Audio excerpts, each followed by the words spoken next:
welcome to the fucking stream. The Smeth Lab is open for business. We got that high quality Smeth, crystal Smeth, methamphetamine, Smethadone, and we're here to talk to Drew, the unending table. Once again,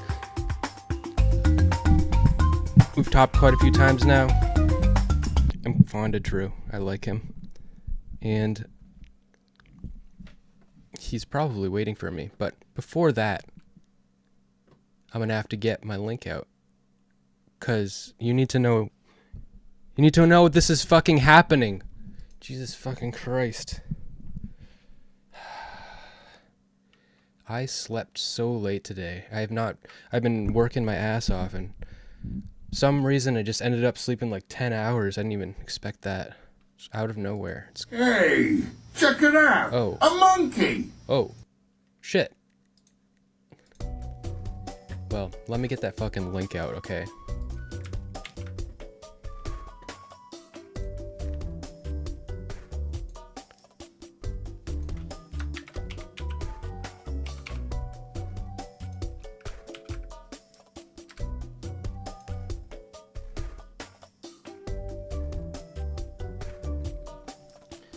So yeah, last time I talked to Drew, I was talking to him about his unschooling. He's a remarkably intelligent dude, very driven. He's got his own business. He's a pure math. He's got a degree in pure math and tutors in math and runs a business tutoring. He's looking to change businesses to go into AI. And he's very into Smash Brothers, and he has a lot of problems with what's going on in the Smash Bros community.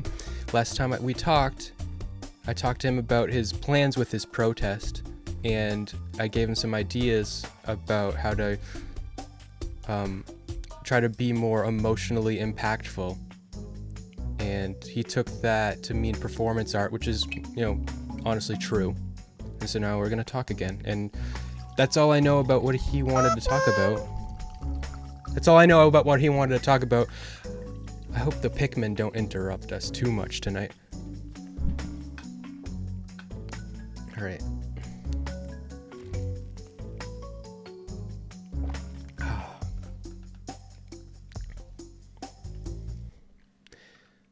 Alright.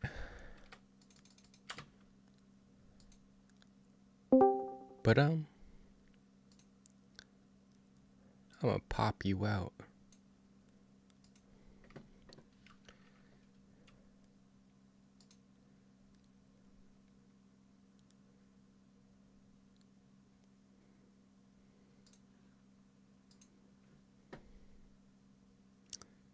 While I'm waiting for him.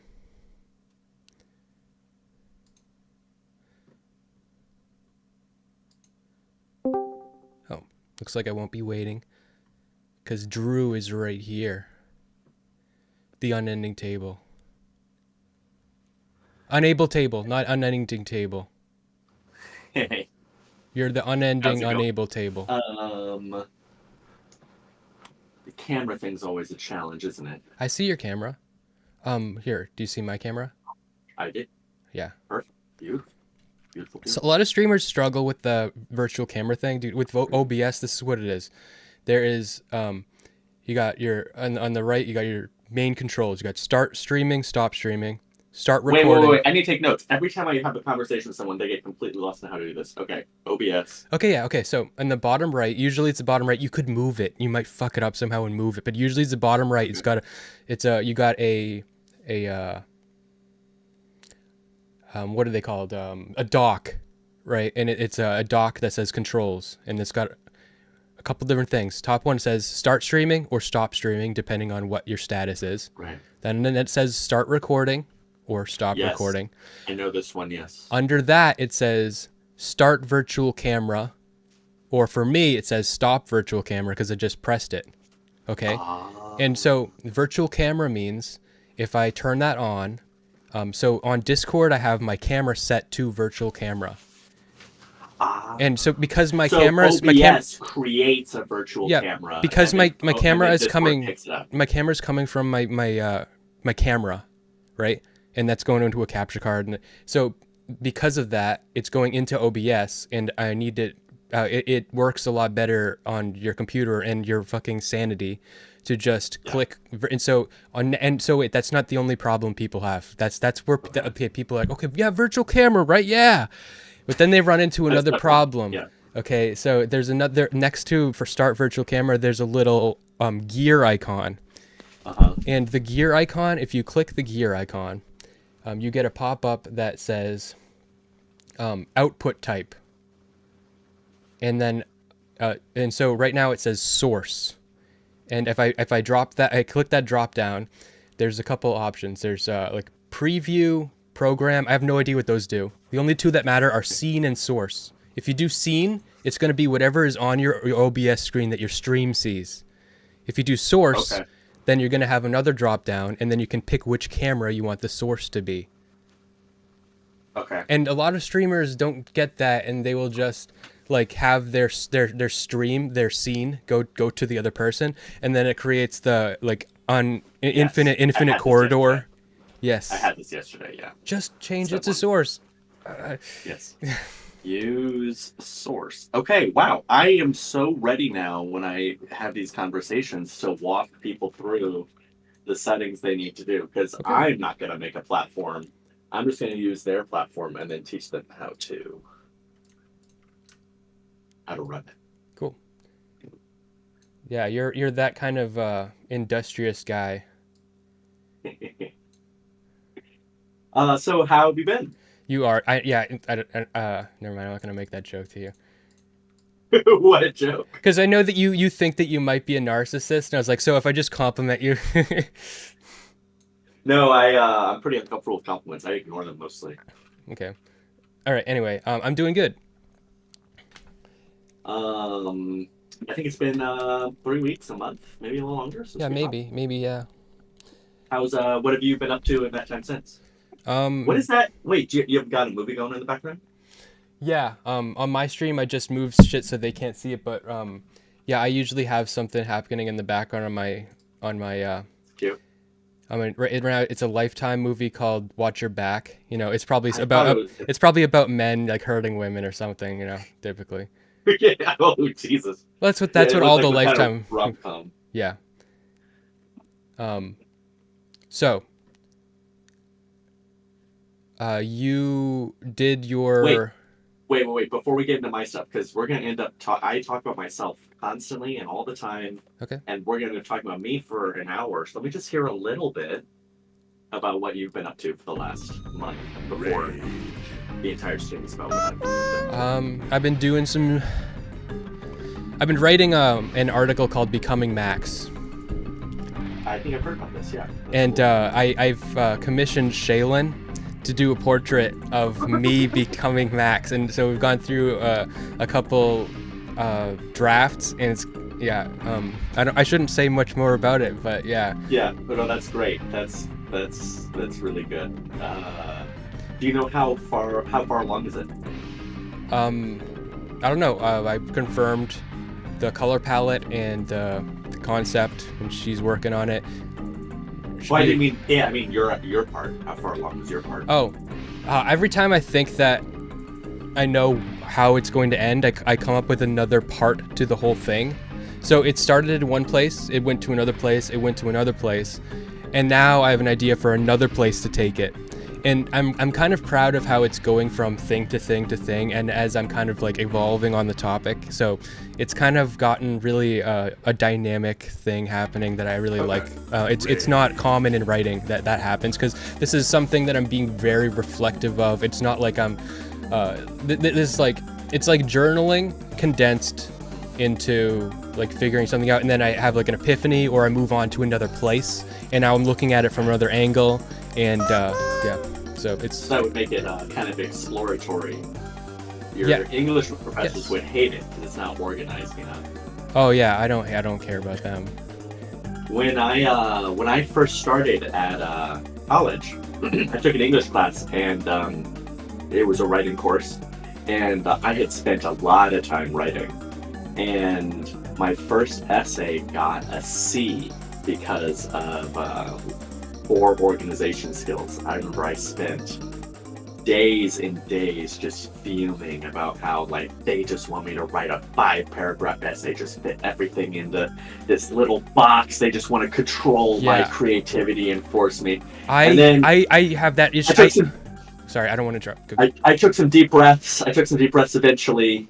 I learned about writing an outline. I did realize that I was a little disorganized.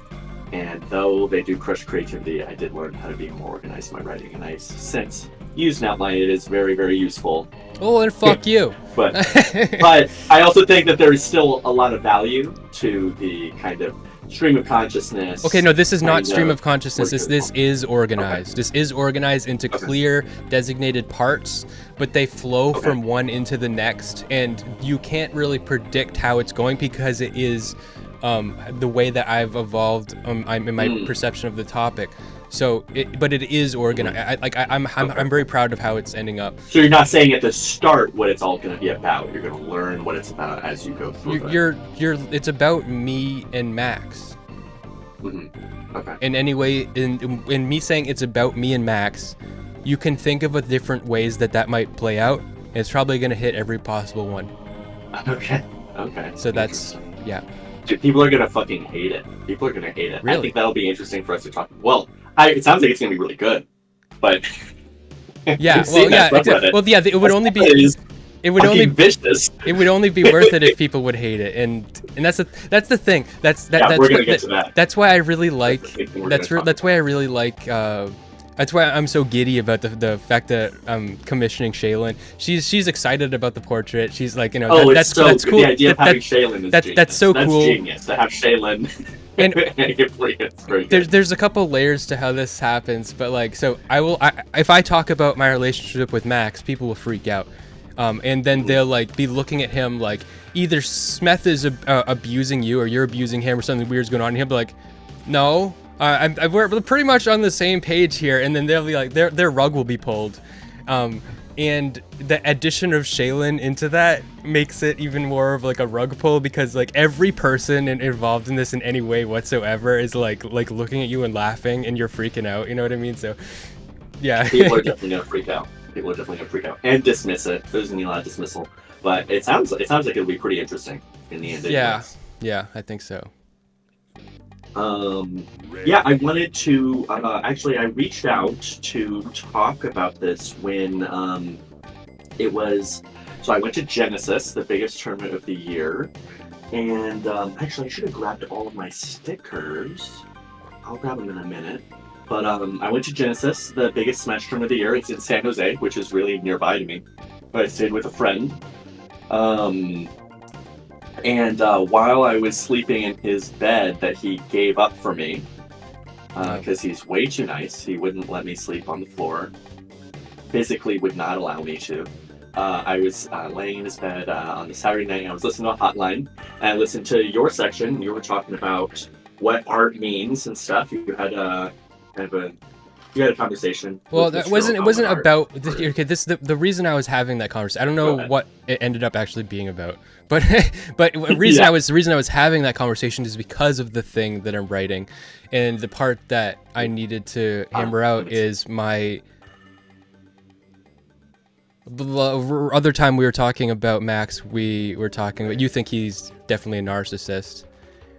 He's certainly narcissistic. I don't know if he's a cluster B, liberal, like personality disorder, but he certainly has a lot of narcissistic traits. Okay, sure. Considering like his childhood and how his childhood fucked him up, like I think that if you are this type of, and I do a lot of this type of thinking, not that I prescribe, like I live by it, but you can pathologize him as some type of personality disorder. And I think there's obviously something wrong with him. Like I'm not, I can't like write this without like going like talking about becoming Max without talking about like what the fuck's wrong with him. You know what I mean? And what's wrong with you? Yeah, for becoming him, and also you in the first place. Yes, and, of course.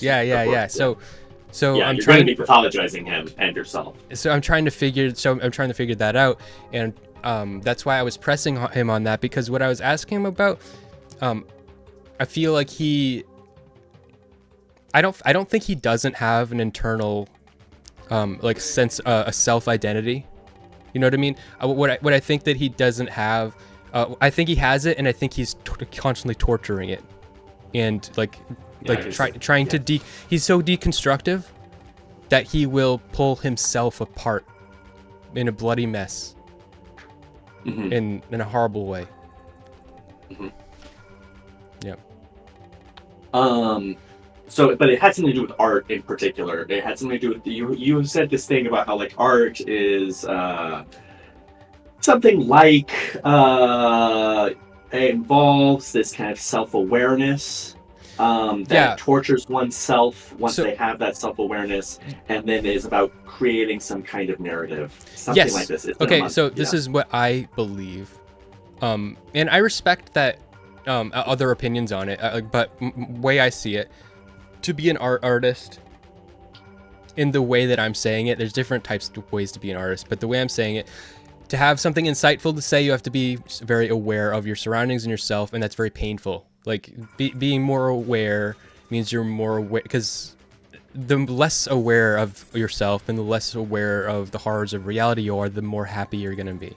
So you're going to be more miserable. And but if you're an artist, you're more miserable so that you can make something. But that doesn't make you less miserable. You're still miserable, but you're making something now. And so you created this self narrative, or this deceptive or abstract thing, where you believe that you are suffering for a reason, even though you're not. There's no real, but you believe it, and it feels good. So you pour, like an escape from nihilism kind of thing. So you pour your suffering into this project you've created, like a bird that collects colorful little beads, and it makes like a nest of all blue things, and blue shiny things, and a nest of all pink shiny things. You know, there's a couple different species of birds that do this, and we don't know why, but they just love it. And they're attracted to the beauty. Yeah. Or I watched something. But I heard, it was a bird playing with a little instrument that was out in the wild, and it I was like, holy crap, animals can play music. And it just really washed over me that there is this kind of if you join the book club, it's going to be later this month.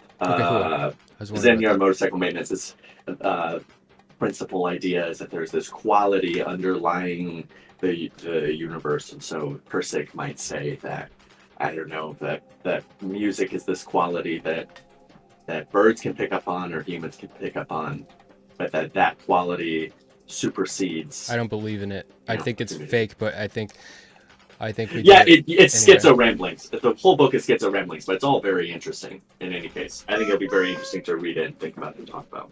And to think about where we disagree, because also he makes some shit up sometimes. So that'll be very interesting too. In any case, so I was laying in bed listening to the talk, and I had just done my first ever, art anything, and was feeling a lot of feelings about it. You're very interested in the fact that to come on and have a talk about I'm interested what art is, what my art was, and my experience doing art really for the first time in a way. Not really for the first time, but in a certain sense. I'm interested in the fact that you're calling it art, and like during the conversation I had with you, you were the one that made the leap to like I was just trying to I didn't really even realize consciously that I was like pushing you to be more artistic, but I didn't realize it either, but yeah, it absolutely made me decide to do that. Yeah. So so I'll say ultimately the project I ended up doing was it's performance art, because I am being a guy. So I made a sign. The main thing I did was I have the sign, and it has two sides. The first side says, is it clear on the stream? First side says unbanned, and it's kind of hard to see a lot of the writing because it's small, and this side was also less populated. Basically, anyone can write down anything or anyone they want to be unbanned from the community, any kind of like statement you could make on that side. Cool. So some people wrote like unban wobbling, which is a technique that was banned, or unban jungle japes. It's like a stage that was banned, but then other people wrote players. And then on the other side, it says, be yourself. And this really pissed off a lot of people on the internet. And here you could just express yourself however you feel like. And, well, that was the basic idea, was anyone could write anything that they think or feel while on there.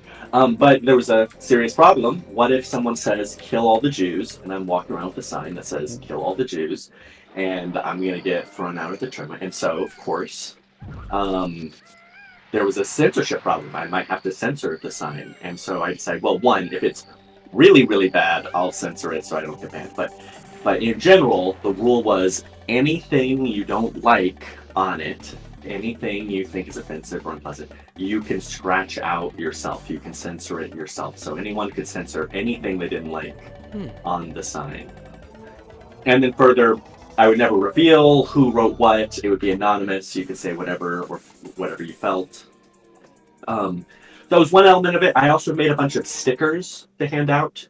And so in part, the performance art was being an unhinged person carrying around a political sign at a tournament. That's one element of the art. The other one is having this big object that I'm carrying around.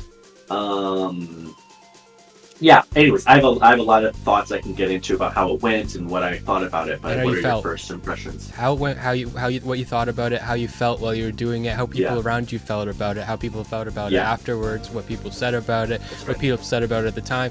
What was the type of resistance that you got while you were there? Did you get any while you were there?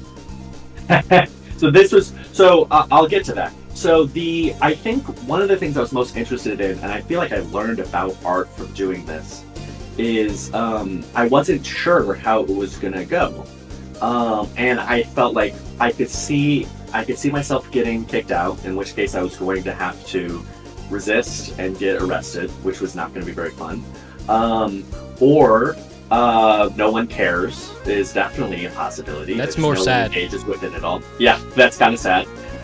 The other side is that people say stuff, and then other people just like the censoring idea is just everything gets scratched out. But that's still cool in a way too. That's still interesting. That's super interesting. I mean, that's saying you can't really say or feel anything at a Smash tournament. What ended up happening, and this I didn't expect this either, was everyone, all the people in person were extremely supportive and positive. And the one time I went on stream, so I went onto the stream to play a tournament set against Bimbo Mexico, and so I showed my sign on the stream. The commentator freaked out. He was like, and the clip has been deleted, so I wish I could send it to you for you to hear it. I heard about it from a friend afterwards. They're like, yeah, that commentator really hit me. He was like, cancel him, get him off. And I was like, oh, that's kind of funny. He's kind of joking. I watched it. He was like genuinely freaking out. This says unban Hacks. Hacks is a player who they really think should be banned. So as soon as he sees that, he's like, wait, that's messed up. No, cancel this guy. I'm not kidding. Like, cancel him. Get him off the stage. I'm not comfortable commentating this. And then I don't know if production told him to chill out, because suddenly he just like super chilled out, and then they commentated pretty much as normal, not really referencing it. And then the chat was just freaking out for the 15 minutes that I was on there, saying all sorts of really mean stuff, you know. So the ultimate takeaway was that people in person are very cool, very accepting, very open. People on the internet are psychotic. Yeah. That was and it wasn't exactly the lesson I expected to learn from it, but the unanimousness of total support and kindness in person combined with total hatred and vitriol online. I guess I did the art in part to learn what people thought and felt and what was going on in the scene. I realized when making the sign that art is an investigative process. That you're learning something about the world through the art that you're making. And I didn't know what it was I was going to learn. And so that's definitely the takeaway that I've had primarily from this. Was there's a few other ones also. There's a few other little lessons, but that's the really big one.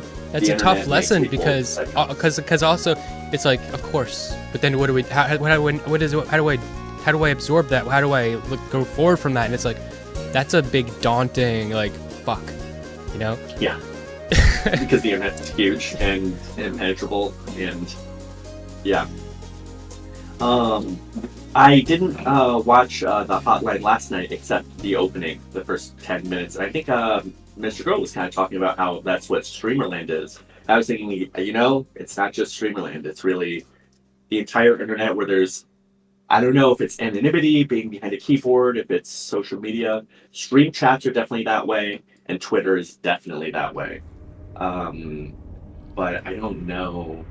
Yeah, I'm not totally sure. Yeah. So when you were on the screen and there was a chat going crazy, I have a couple questions about this. So you were on the screen, and you were just holding the sign. Like, what was happening on the screen? What were you doing? So I was playing the game. I had a tournament set. Oh.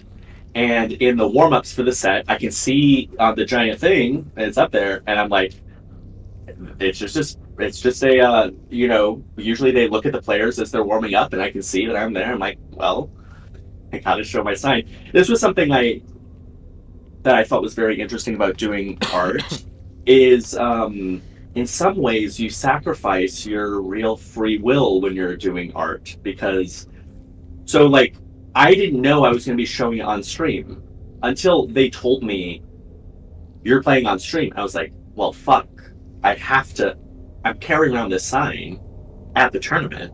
I have to show it on the stream. I don't even have any choice. Like, I did not feel like I had any choice in showing it on stream. As soon as I learned that I was going to be on the stream, it's not like I can carry the sign up there and then just hold it by my side. I have to show everyone what it is. And in fact, I was extremely nervous going up there, maybe rightfully so, because the response was very negative. But also the response was positive. Yeah, to people I knew and the people that were in person, yeah. Yeah. So don't forget that. Yeah, it certainly was positive, but it was the commentator. I've never heard this actually. The commentator literally asked to get me off the stage. Yeah, that's fucked up. That's insane. And I had thought through that. I had more than one crying conversation with my girlfriend where my girlfriend begs me to not get arrested at this tournament. And like, that's a scenario where, like, in the same way where I didn't have any choice about showing my sign on screen, I'm not going to have any choice but to like say, no, I'm not going to leave. Oh my God. It's like the rules for see, like, you see somebody with a sign or whatever, but the rules for when you see it on a screen, because was the commentator looking at you through a screen? Yes, of course. Yeah, it's like the rules for how you engage with what you see on a screen are very different. It's fucked up. Like, and then also he's talking, so like he's like, he feels responsible for what he's seeing on the screen as well. So he feels like he has to speak up because what he's seeing. Yeah, it's almost like he's trying to be like Red Letter Media. When you see it on the screen, I could come up with a billion different, like, I can use literary analysis to come up with a billion different explanations for why this happened. But it's like he's like, when you see it on the screen, when you're seeing on the screen, you are like react commentator mode, you know, and it's like, oh, I have to say the most, or like, you know, what do I have to say about this? And yeah. And it's not just you that you're talking about. You're talking about because when you are publishing something like you're commenting on something to be in public and you're watching it on the screen, you're not. It's not just me and my feelings. You feel like you have to like do some, like, you have to stand for whatever some like status quo or something is. You have to be protective of certain people. You have to do all these things, and you have responsibilities. Yeah, and in that gets smuggled in a lot of bullshit, I think, And Yeah. I blame a lot of that. I blame on the social media platforms and how they encourage us to behave. For instance, like so, every like a good example is on Instagram. Everybody looks so pristine and beautiful all the time, and it's not how people really look. But it's almost like you have a responsibility to look pristine. You know what I mean? You have a Yeah. You have to do that, and it makes everybody think that, oh no, everybody's supposed to be pristine. Everybody's supposed to be clean. Nobody's supposed to think that hacks shouldn't be banned. Nobody's supposed to fucking no. And really, everybody's actually like that. Everybody's a little dirty, and everybody wants him to be unbanned. Even that guy, you know, part of him does. That's actually something that's pretty interesting with the hack situations. There are a lot of people saying, like, I don't really want him to be unbanned, but I guess we probably have to. That's a really common feeling. Yeah.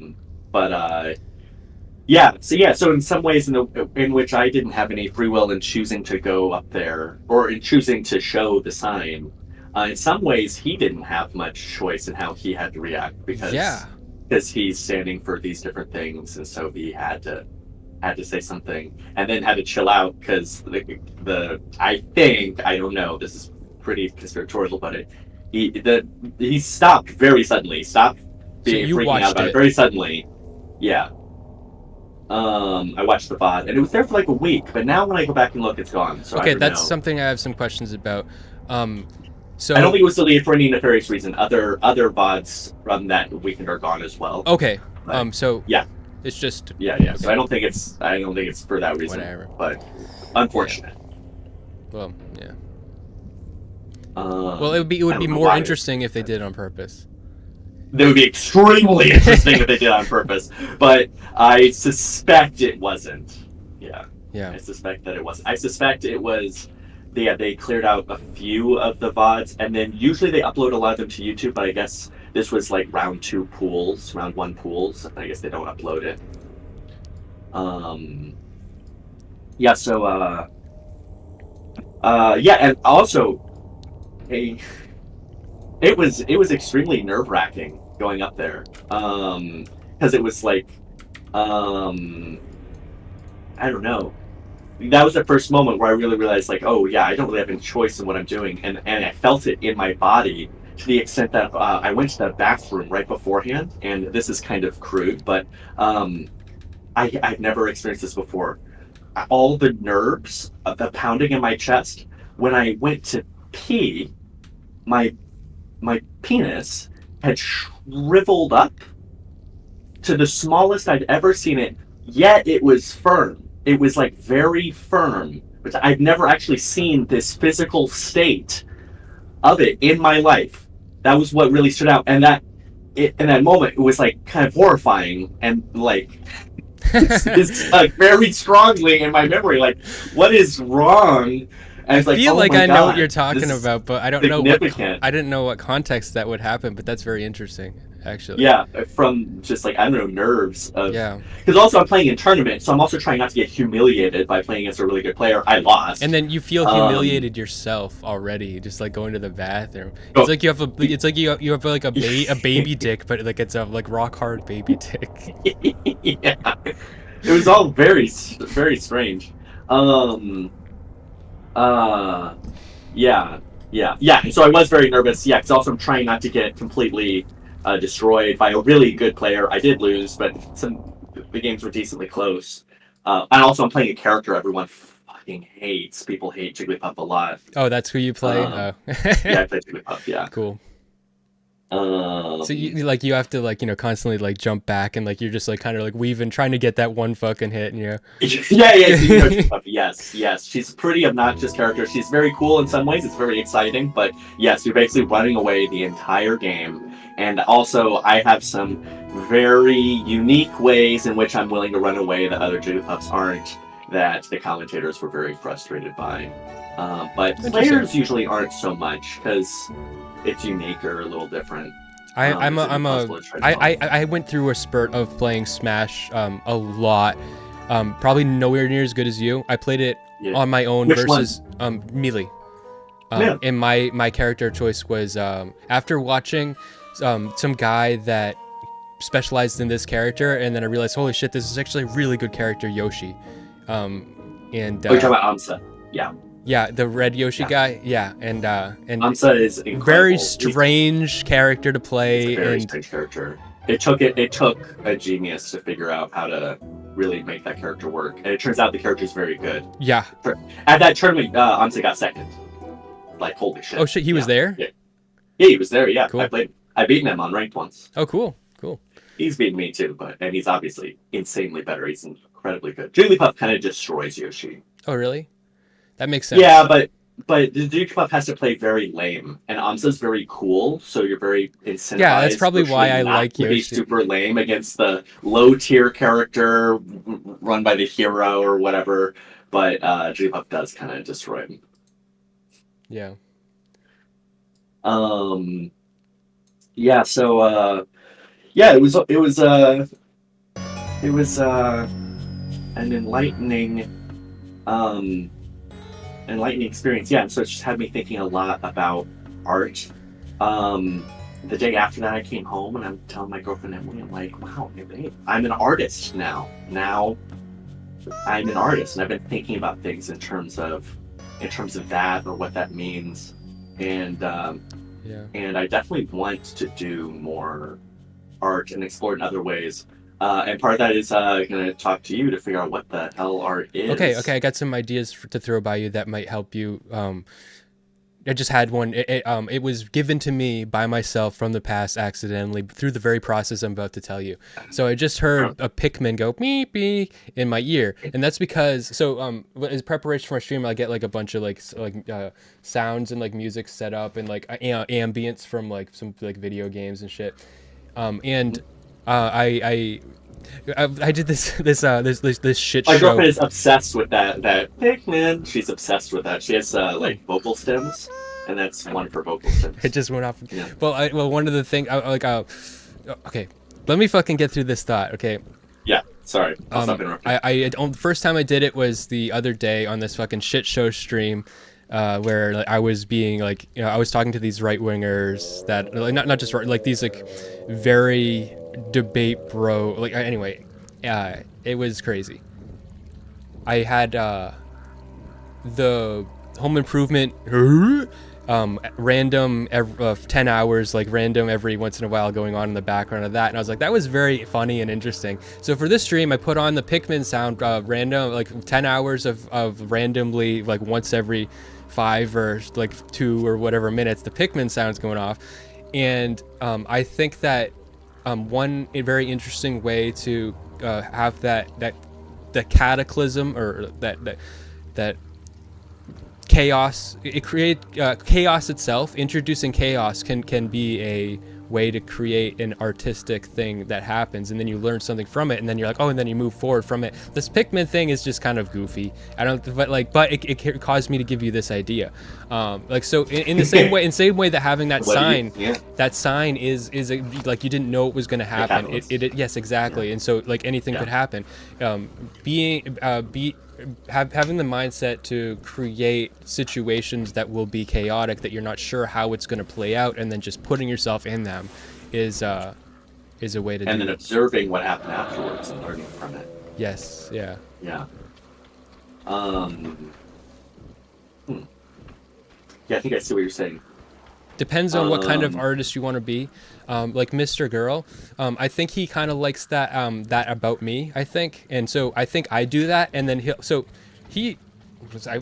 throw in some chaos and then see what happens. I know that I see the places where he takes inspiration from me once in a while, and it's usually that is the way that it happens. But his attitude about his own art is very controlled. He doesn't want to do that. He wants it to be he wants to know exactly what's going to happen, sort of, and kind of have a lot of control. He doesn't like going onto these panels because he doesn't want to take authorship of other people's retarded bullshit because it sucks. And he wants it to be something he knows is going to be good.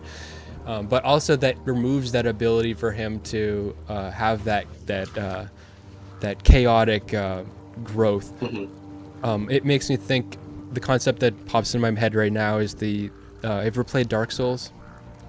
Yeah. Okay. Dark Souls 1. I Yeah, played Dark Souls 1. Okay, do you know anything about the lore of Dark Souls 1? Okay, No, there are. but you can Okay, try to explain. in the beginning, there are the three souls. There's the light soul, there's the dark soul, and then there's the fire soul. And there's the there's the deaths. There's four. There's the four gods. There's Nito, but Nito makes no fucking sense. Forget it. The one that I'm talking about is the fire one. The fire soul. So you go into the bed of chaos. And people who are listening to this that don't know what I'm talking about, just Fuck the bed of chaos. I literally was there for hours. It's fire that breathes life into everything. It's total chaos. Okay. So the fire soul like turns fucking sculptures into weird living amalgamations. It turns the brother of one of the fire witches into like I've been hard to hear. Oh my god. Is this million times better? That sounds a little bit better, yeah. Check the stream. No, that sounds. It was sounding all right now, but it'll sound better. I turned you up. Don't worry about it. But that sounds a lot better. It turns the brother of one of the witches into ceaseless discharge, who becomes like a giant tumor that won't stop bleeding out magma and is in constant pain. No matter what it touches, it breeds uncontrollable life into that you don't know what the outcome is going to be. And I've decided to touch the fire. I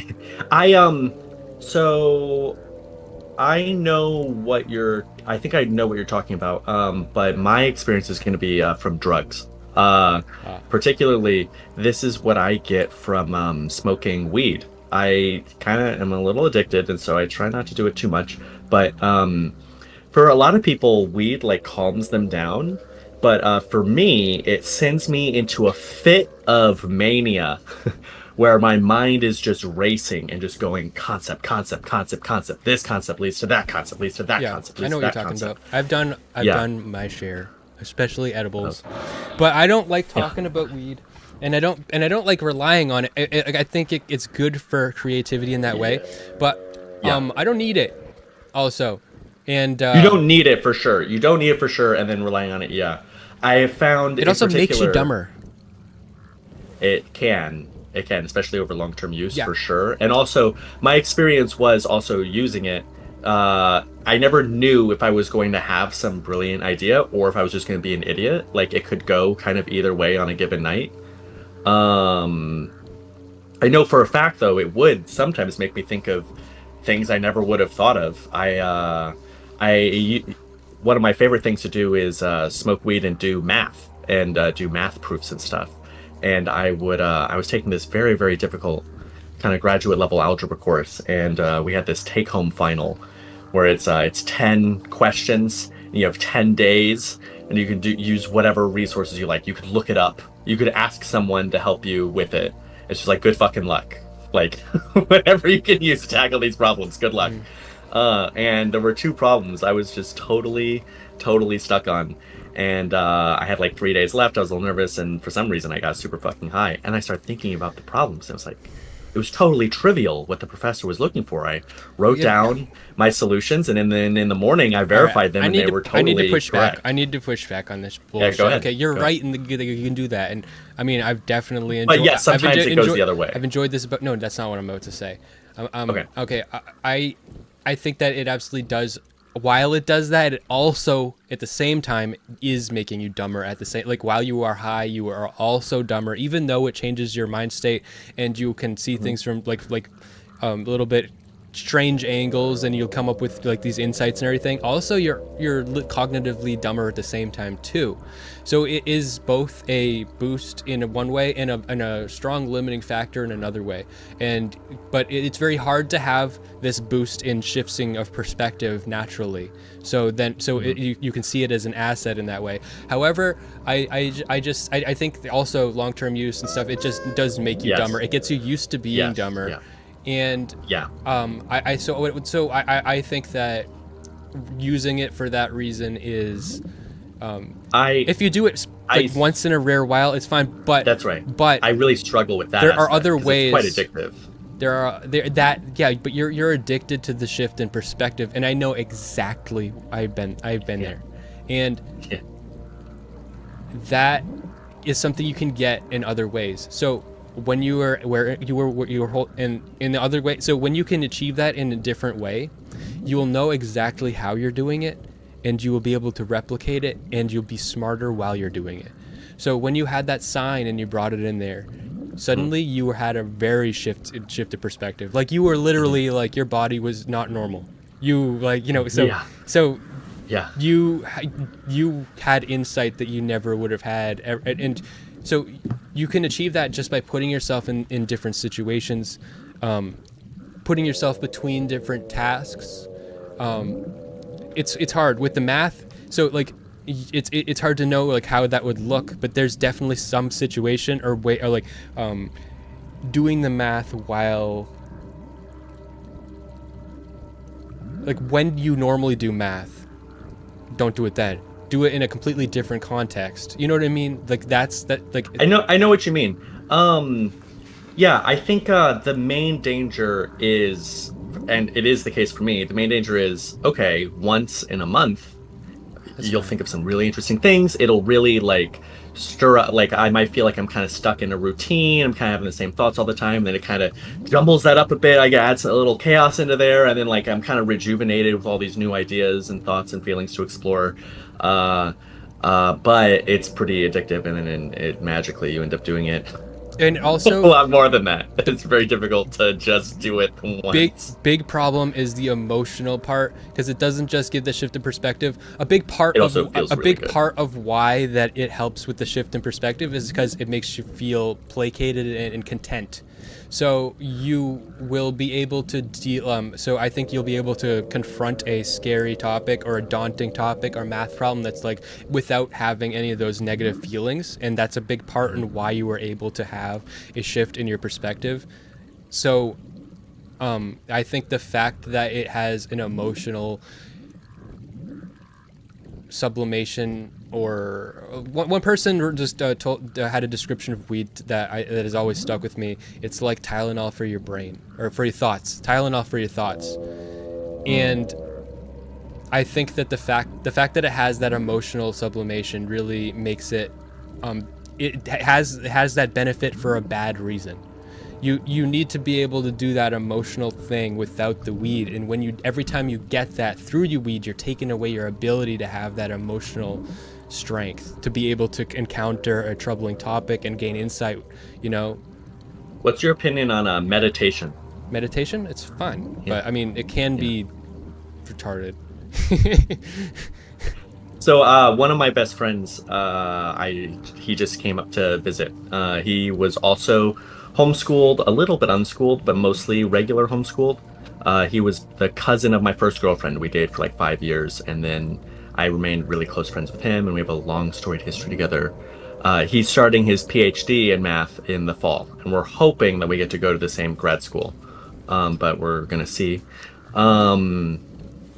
He came up to visit this last week, and I hadn't seen him for a year and a half. And he's on a giant like meditation Buddhist journey. So he knows a shitload about all of this stuff. And for example, like he's about to go to, like in 3 or 4 days, he's going to be at a Zen monastery in Santa Fe for 4 months, where it's just 4 months of just meditation. Like every day they do 6 hours of meditation, and they're going to do like 2 weeks without talking. And so I spent 4 hours interrogating about it, because that's just so terrifying to me. What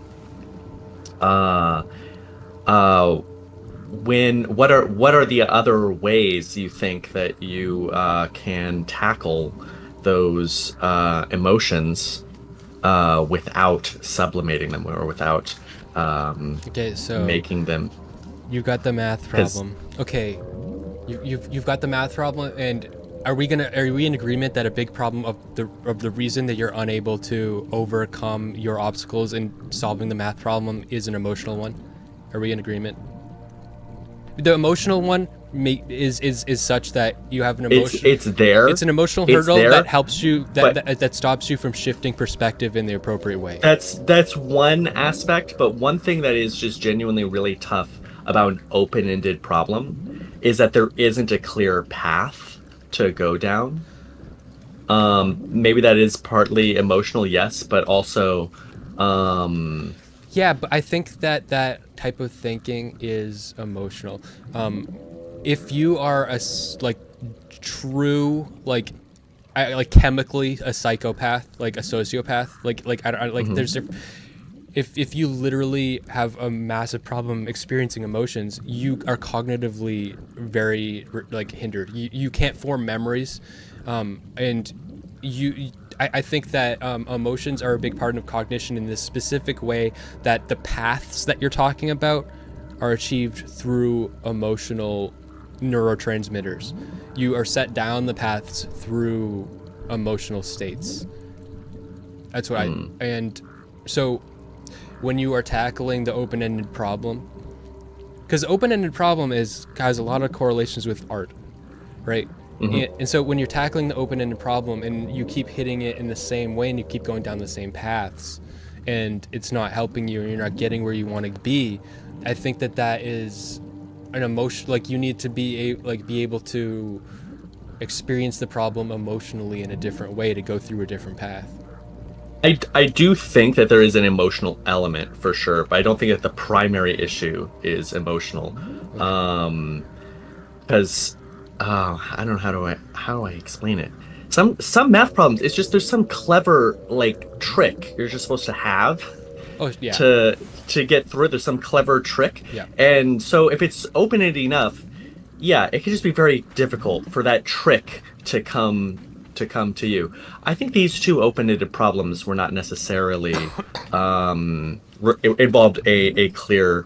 Maybe they did. I don't even remember what the two problems Yeah. were. I'd have to The go one back. the thing It's that's coming been to mind is 7 or 8 fizz years. buzz. Fizz buzz is a common coding problem. If you're a software engineer and you're gonna do interviews, you're gonna have to learn fucking fizz buzz, and it's just a specific. I forget the exact problem, but I've heard of fizz buzz, yeah. the way that you solve it is by knowing a very rare and uncommon math equation, a math operator. And, Oh. and I have extreme familiarity with this. This is about modular arithmetic. yes, modular. Oh, yes. So if yes, you know, I teach this to 9-year-olds. This is one of my great if you know higher what maths that I teach it to if you know 9-year-olds, what yeah. that is and how to do it, you win. And if you don't, then It's you really lose. easy. And Yeah. it's not. Yeah, reading the solution. It's just if you knew it's the divisible trick. By 3 fizz, divisible by 5 buzz, divisible Yeah. by both 3 and 5, meaning well divisible by 15, fizz buzz. Yes. And Yeah. it's just like fuck Yeah, you have to you. know about If you get modular that in an arithmetic. interview and you don't know it, it's like oh fuck. Like what the fuck? It's you're not actually screening for people that even are going to be good for the job. They're just people that know modulo or whatever. I might argue that maybe you can't program if you don't know modular arithmetic. But All right, fair enough. I maybe don't that's know. me. I'm not I trying teach to get the modular job. arithmetic as being the math of things that repeat. So anything that repeats has a modular arithmetic structure. That sounds The fascinating. days in the week. The days in the week are a modular arithmetic structure. My favorite way to code is recursively. And That makes at sense. the expense of like all the people around me, and they hate it. And Yeah, because it's way harder. It's way harder. Well, it's nice for certain problems, but yeah, it's yeah. hard. Well, lot harder because to a wrap your loop, mind because around. you could literally can replace every loop with a recursive like way of doing it. Well, recursive call, yeah, you can. You could do that. And it's fun. Yeah, maybe I should do that. Just go through every for loop and find a way to recursively call to do it. There probably is like almost a formulaic way to do it. It feels like you're creating when you do that. It feels like you're creating something like a true like mind. You know, it feels different. It feels because a for loop. So what you can hard code it, and you could do instead of doing a loop, you can just do every single possible scenario. You can hard brute code force. it in, or then the next step is to do a loop. And then I Yeah. think the same jump is from a loop is to recursive call, because it's almost the same jump in an intelligence design where like it's almost like the program itself is more dynamic. It feels that way to me. Douglas Hofstadter, who wrote Gödel, Escher, Bach, which was a major. He won the Pulitzer Prize in the '80s for this. One of his notions that intelligence is built around the idea of recursion. I wrote I am a strange loop, which is kind of the idea that recursion and self-awareness are kind of central to the notion of It intelligence, feels especially that when way. Yeah. intelligence comes out. Yeah, that's kind of what that makes me think of, anyways. Um, so back to art after that long tangent. We're both horrible ramblers, No. I think that no. Don't which say is don't say enjoyable. that. But Don't say that. Don't. The way that you talk about yourself is the way that people treat you. But this conversation, that's like the recursive calls. It's all about the same topic. We're talking about how to think about things, and that's what art is. yeah, fair enough. Sort of. Yeah. Well, I like some self-awareness and self-hatred. Are you Jewish? I think some. No. Okay. No, not at all. But I do like the Jewish. I like the Jewish. I know exactly what you're getting at. That's something I feel. Actually, I don't think you know what I'm getting at. Like, because I just don't know what Jews look like, and you have like dark hair that's kind of curly, and I'm like, oh, are you Jewish? Yeah. And recently, I did a stream titled "I'm Jewish Now," and I identify as Jewish now, and I think that it undermines the, because I think that what we define as Jewish is a social construct, and the label and the designation is it doesn't make any sense. It's defined by people who want to kill Jews. So if I define myself as Jewish, it's mostly going to piss off Jews. It will probably piss off some anti-Semitic people, but it'll mostly piss off Jews. But they shouldn't be pissed off, because me defining myself as Jewish is good for them. Because it widens the. It destroys the social construct that means that they could be genocided again. Yeah, But also they use that because they want to band together and yes. Yeah, but I don't like that. I don't like that.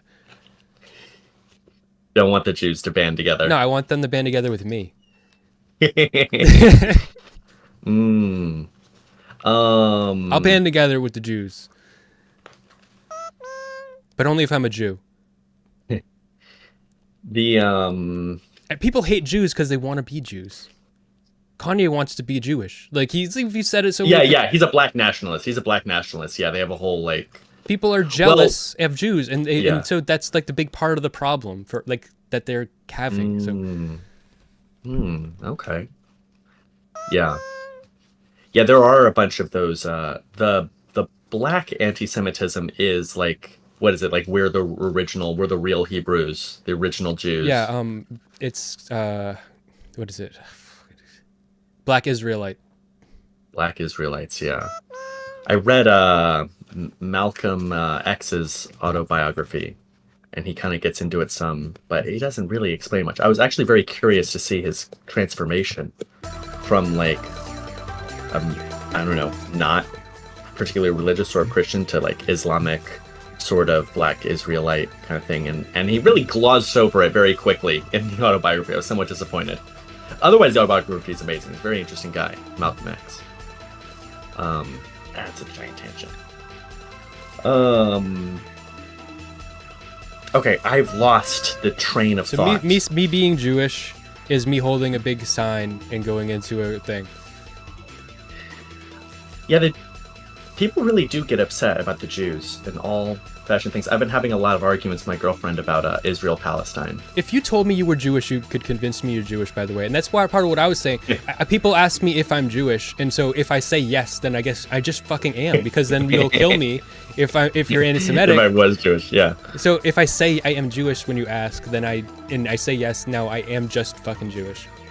Oh. Not the Jews wouldn't agree with that. No, of course but not. Yeah, identity that in that way is pretty confusing. It makes me think a little bit of I don't know how to connect this or have a fully formed thought, but it seems pretty similar to LGBT norms around who fits in and who doesn't, and calling yourself this, kind of expanding the notion, like people calling themselves trans even if they haven't really transitioned. Here's the thing, though: race makes even less sense than gender. Yes, way less sense, because like the differences between races are so small, and the differences between your sexes are really big, and gender is a heuristic for the sexual differences. Yeah, that's true. That's why I always they say racism is born from ignorance, But I say by contrast, sexism is born from experience. um. Yeah, I guess that's true. Yeah, race is pretty. Is pretty. It's weird. I don't know. It doesn't exist, but it does. Yeah. This came up in your conversation with Max. His big issue was how abstract your notion was. That he doesn't think anything that's abstract is real at all. Right. And because And it's abstract. That's part of not what real. led me down that path. I'm really taking a lot away from that, and I'm trying to get a lot of mileage out of trying to distinguish between I've already do this, but like more than I used to, like things that are abstract, and I'm like the whole ethnicity thing is a complete abstract notion, and it goes against my beliefs and principles. I like, for instance, one thing that I believe very strongly is that cultural appropriation is like probably one of the core pillars of humanity that makes us thrive. The only problem is when we have intellectual property, and it creates a conflict there. But intellectual property is supposed to be an incentive for innovation, not a disincentive. And when you're using intellectual property to keep the races pure, then it really doesn't make any fucking sense. And It's weird. Yeah. Yeah. We should be inspired and growing and taking and I've always kind of had an issue with cultural appropriation, but I think that idea has kind of died out from the culture. I think it died out when it became very popular for us to recast like white characters as other races and so on. The idea of cultural appropriation. Well, people still get mad about that criticism. Do they really? Yes. Yeah. They don't call it cultural 6 or 7 years ago. They don't call they call it so. whitewashing now. They call it whitewashing now. That's true. Yeah, that's true. Yeah, people still get mad about that. But like that's the thing. The way that you solve that the way that you tie that knot, you solve that problem is let's say that you take some anime and you remake it in an American studio, you're an American director, and you have all white people doing it. You say, no, I'm not whitewashing. I'm making white. Like I'm making white bleach. anime. Yes, it's like I'm literally like I'm inspired by that, and I'm making a white version. Like, don't even say that you're whitewashing it. No, it's not. We're not washing. I'm making it white. Making our own thing. Yeah, I love watching. My favorite animes are ones where they're set in a European setting, like Fullmetal Alchemist. Dude, Japanese people love Attack on that Titan. shit. One of my favorite anime movies, Howl's Moving Castle. So good. Yeah. I love seeing their perspective on European kind of aesthetics. Yeah. Because they have such a fantastical idea of it, and it's like so beautiful, and it really is so flattering. But it's true, but we do the same thing with them too. Well, like when we have like, I would love to believe that that like an American makes some fantastical samurai thing and they feel just as flattered. You know what I mean? Like, because it's not real. It's very. But we feel a little bit dirty when we do that. I know, and I that's why I want to believe that it could be as beautiful, because I don't want to feel dirty. Because if it is beautiful, then that is. I want to know that. Yeah, I see what you're saying. Because so do you? Because I want to get back to the abstraction. Well, okay, go ahead. Well, to go back to art, like, so if everybody's telling you that leap that you're making is something you should feel dirty about, it's really a limiting factor. And if it's actually something beautiful, and it's like people are just trying to stop you from being artistic and from being yourself. Yeah. Back to abstraction. What were you gonna say? Yeah. What do you think about? So yeah, his contention was that the what you were talking about was abstract, and hence it's not like real, and he's not very concerned with that. What do you think about that? Because that's kind of a metaphysical statement. Abstract things aren't real. What do you think about abstraction generally? Do you think abstract things are real, or are they not? You agree with that? I agree with him, but I still I still have a self-narrative That's what the word the term I was using is like having a self narrative that I am an artist and this is my project and I use my suffering for this project, even though it doesn't make me not suffer, even though it really isn't some. It doesn't like there's no real point in doing it. It's how I've chosen to live my life, and I've created this narrative that drives me forward. It's not real, but that's how I'm living my life. I think that is a mental illness of his or something. It's not the fact like, but his resistance to that is I think an issue for him. I believe that, but also he's right about His resistance to what exactly? to his own self narrative. His like Yeah. and but also it's good to be deconstructive of your own self narrative. It's very powerful. Mm-hmm. Having him around you is way better than being him. Having him, yeah, you don't want to be the guy that's constantly fucking pouring acid on his own head until he's a fucking mush. But to be around him, then you can you can achieve the outcome that he wishes, that he's trying to achieve from himself, because like he's literally a puddle now, you know.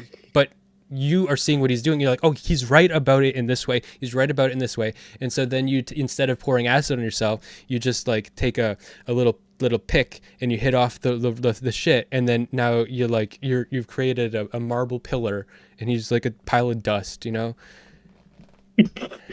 From peeling too much off of himself, you mean? Yeah. What is the useful parts of that? Because you can't not be abstract. Like you have a self narrative.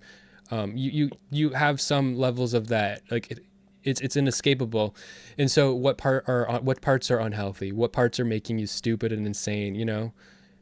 So when I had my conversation with him, one of the things I was running into that I still haven't exactly formed how to get at, but part of the conversation I had with him was about something like me saying like, okay, your project is great, but like maybe at moments you just put the brakes on just a little bit so they don't leave quite as often, maybe a little. So who don't leave? Oh, the guests in the interviews, the guests in his interviews. He will. So to clarify, he's ready to tank those. So he will find a conflict and. Basically, what he's doing is the same thing that I was talking about him doing to himself. He will be very deconstructive. He will find something that is some inconsistency in what they're saying that usually has to do with their self-narrative and how they're being deceptive to themselves. And he'll be like, no, actually, you know, when you call what you've experienced being canceled, what you're saying is the people, you know, and he's saying that if you do that, you're really removing you're really being as stupid as, you know, as the people that you, because you're not enabling the other side to have any credit. And you know, I don't want to have that whole thing. But no, in any case, so I'm just trying to explain. So what he's doing is he's deconstructing their self narrative, and then they're resisting and freaking out at him. And then if they're unable to allow the acid, then then they like freak out and spaz out and leave. Yeah, and he's not gonna turn off the acid. No, he won't. Yeah, he's not gonna turn off the acid. Now,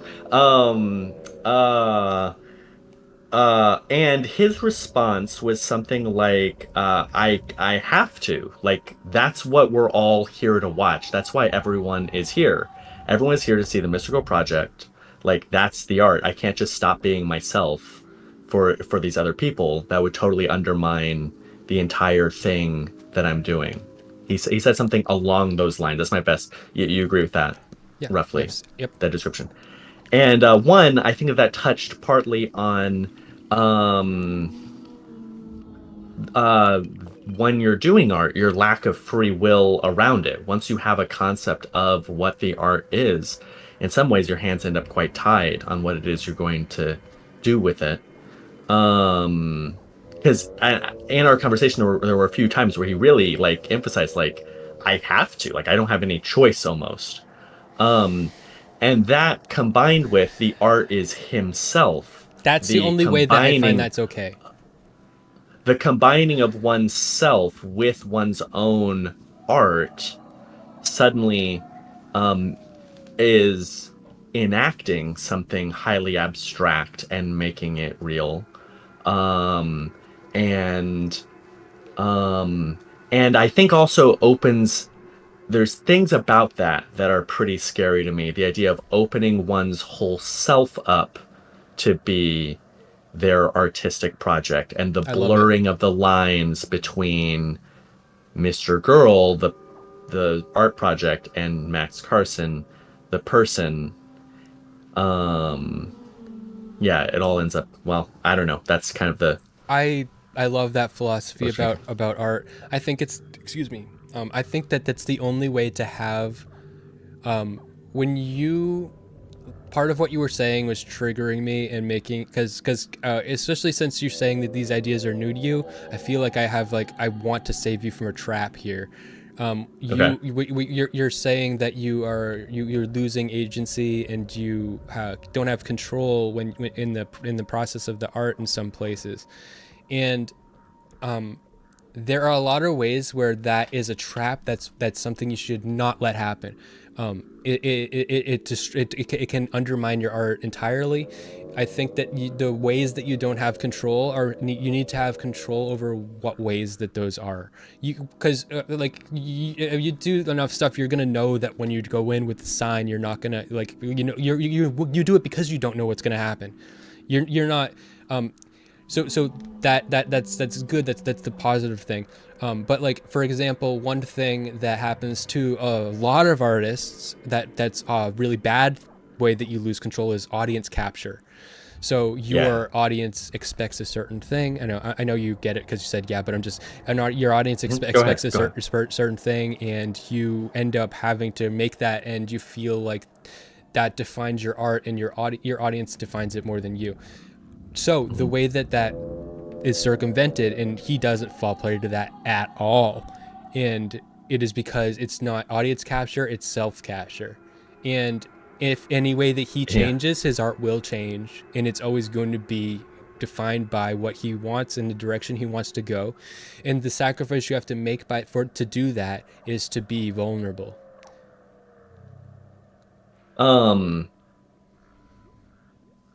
But if he is real and his art is abstract and he is his art, isn't he embodying something abstract? Isn't he No, instantiating abstractness into the world? No. Isn't this how abstract things end up real? Yes, actually, yes, but first part, no. Okay. You're assuming something there, because when he says that he has no choice but to pour the acid on people's self-narrative until they freak out, which, by the way, only men freak out and leave. Women end up just like laughing and hysterically and then liking him. Whatever that means, I think is very interesting. Women other than women streamers. Yeah. Women streamers, yeah. It's like heartwarming how women are okay with it. It's interesting. It's interesting. I don't know. I don't know if I've processed it yet quite as heartwarming. It's certainly interesting. If you're a man, it's heartwarming. Anyway, so he can't not do that, but he's not saying that he can't not do that because that abstract concept defines him. He's saying he can't not do that because it's literally how he is. And like he's like that so much that he literally cannot stop like doing it to himself at every moment. If like, so just the other night, Katie was talking to him, and she was doing the same thing that so many people naturally end up doing to him, which is giving him criticism that they would never give anyone else, that is very granular about how he is being immoral or how he is hurting others, that nobody else, you would hold nobody else to those standards. But it's because he's receptive to it, because he wants the acid. He's constantly pouring it on himself. He wants, so he needs to constantly deconstruct or destroy himself, and he literally cannot stop doing it to himself at his own expense, constantly hurting himself. It's not that the concept defines him, it's that he is that. But he could He could, but could change himself, it's but not it would violate. It's not an artistic thing choice that he's trying to do. If he were to no, that's not what I think is happening. I think he could change himself, but it wouldn't be from a place of this is an artistic choice type realm. That's right. It would That's be right. I'm going to therapy and I'm like, It would be fuck. It would be a violation of some kind of and I think in my conversation with him, I had written some kind of like pragmatism versus integrity sort of spectrum, and it would be a violation sort of his integrity to change. No, I don't think that so. sort of thing. I don't agree, because no, exactly, that's what I'm getting at, because it's not that the abstract concept defines him. It's that he defines the abstract concept. So if he were to change, I believe he would just be like, no, I actually was insane. You know what I mean? He would that would be part of the art because it's about him. And if he changes, the integrity exists in him having to just say, no, that I was wrong, and now I'm doing it this way. That's integrity. In my conversation with him, though, there were points where he suggested that he couldn't because it would violate the whole project. Yeah. Not that it would be so uncomfortable to him that, like, I have to do this personally. He's full of shit. Intertwining between himself and the project. He's full of shit. They've kind of become one thing. He's wrong. He doesn't. He is, when he said that, he was being delusional and falling victim to some bullshit abstract thinking that he was literally criticizing me for, like you're saying, but he's wrong. That's what I'm kind of bringing up. Is kind of like, that's not how he functions. That's actually not how he is functioning. It's how he was rationalizing it to you in that moment, but he was full of shit. Okay, fair enough. I think abstract things are real, or I think you can think of them as real. Like math. Do you think math is real? I hate this question because what do you think? Obviously, it's unanswerable. It's right. completely unanswerable. What do you think? What do you think or feel about it? So I had can I just give you a story about a different question? Because I don't have a yes or no that really comes to mind, but what comes to mind when you say that, in middle school I had a math teacher, because we were all shitty students, and she was like, I need to make them respect math, and she's like, if math didn't exist, what would the world look like?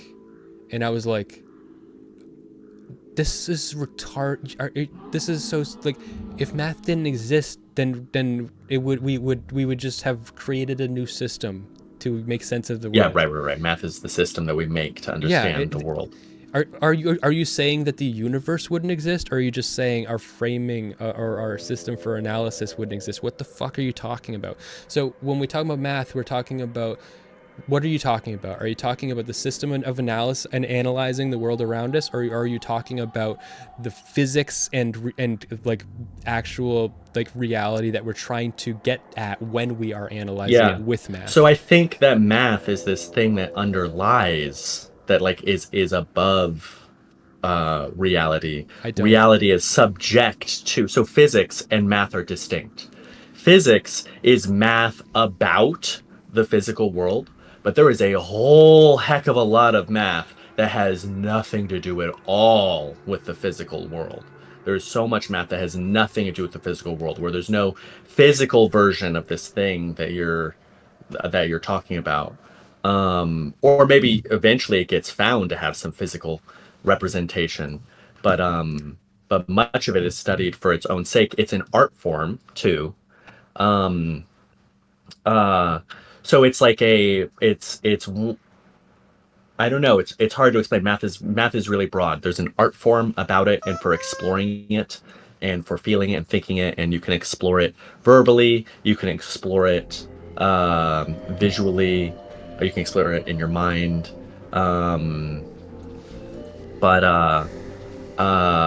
it's hard to say that it's not real.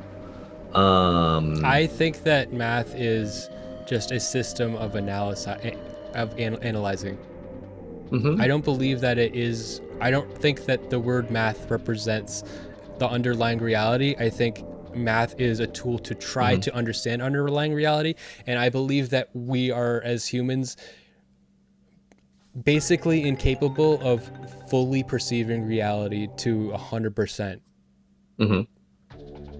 We're a brain. We're a brain. We're not. The only thing that could perceive reality would be like, well, perception is a factor of a cognition that is a brain, which is a machine.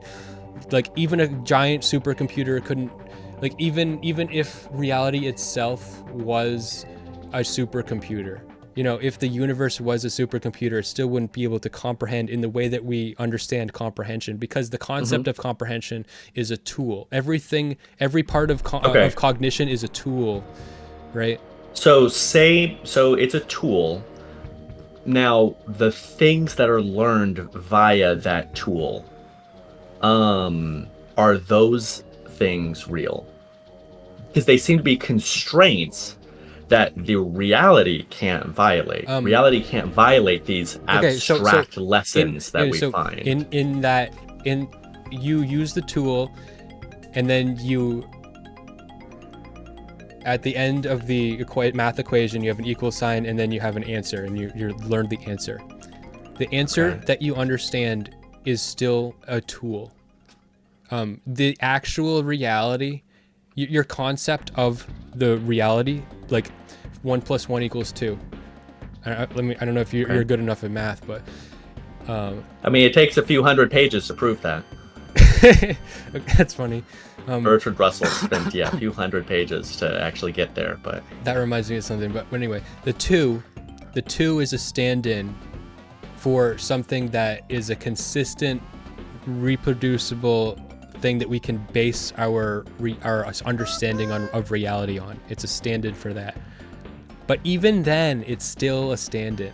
We're just doing our best to cling to things that are consistent enough to feel like we have a sane, there's probably a better word than sane, but we have a, an attachment to reality.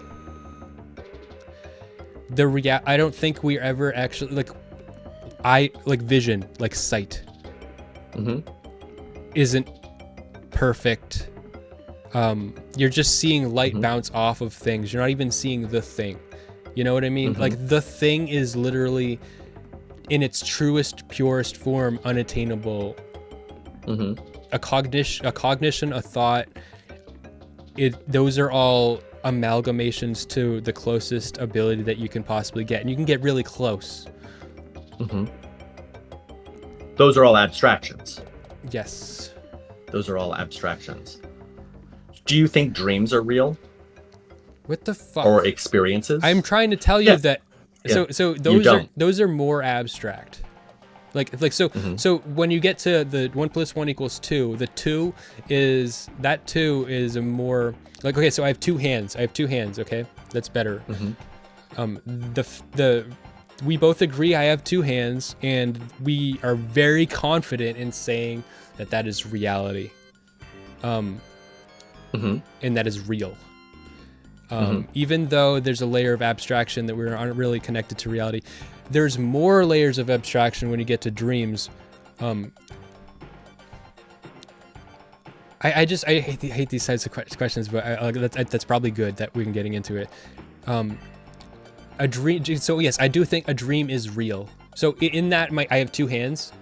If I am dreaming, I am dreaming. I can be confident that I am dreaming. The things that I experience in my dream are real things that I am experiencing in my dream. That is a reality. Like, I could remember my dream wrong, but if I'm not remembering it wrong, and if I can assume that my memory of my dream is correct, then it is a fact that I dreamt that I had a 50-inch dick. It is and also this is a problem that I have with people when people say that your emotions aren't real or something. No, it's a fact. If I'm angry, I'm angry, and that's angry. A fact. Yes, I am angry. Isn't angry an abstract concept? Yes. I think we accept a lot of abstract concepts as real. I think abstractions It's a heuristic. as real. Okay. If we want to define something as real, it's got to include abstractions. Yes. But here's the thing.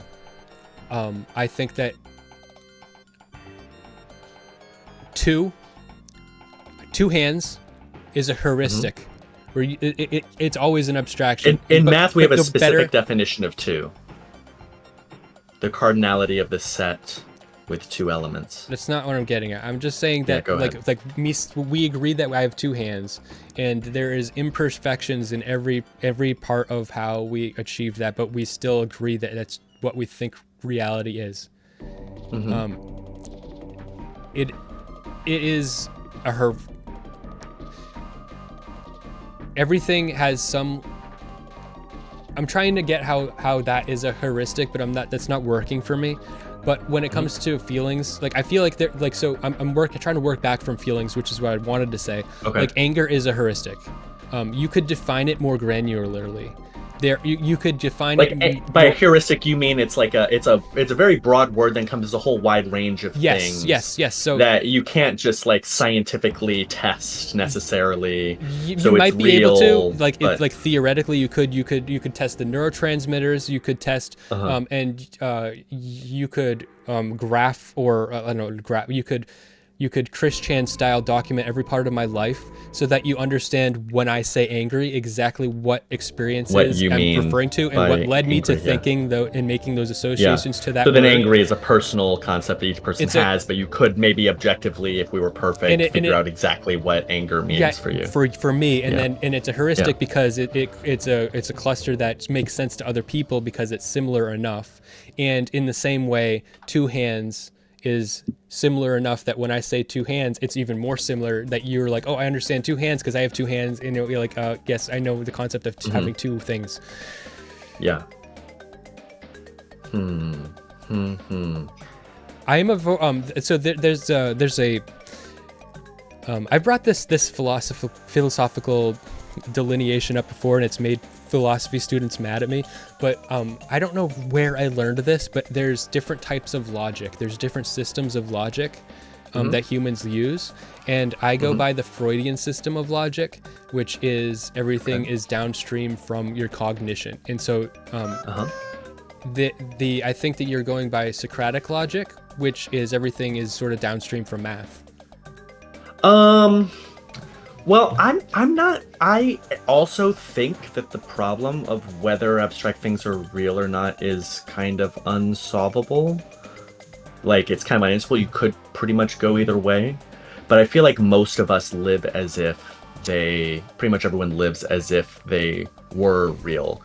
And hence, we are all living in a shared, agreed reality in which abstract concepts are real. Maybe you can ultimately break things down, maybe, but it gets really like nihilistic and solipsistic, and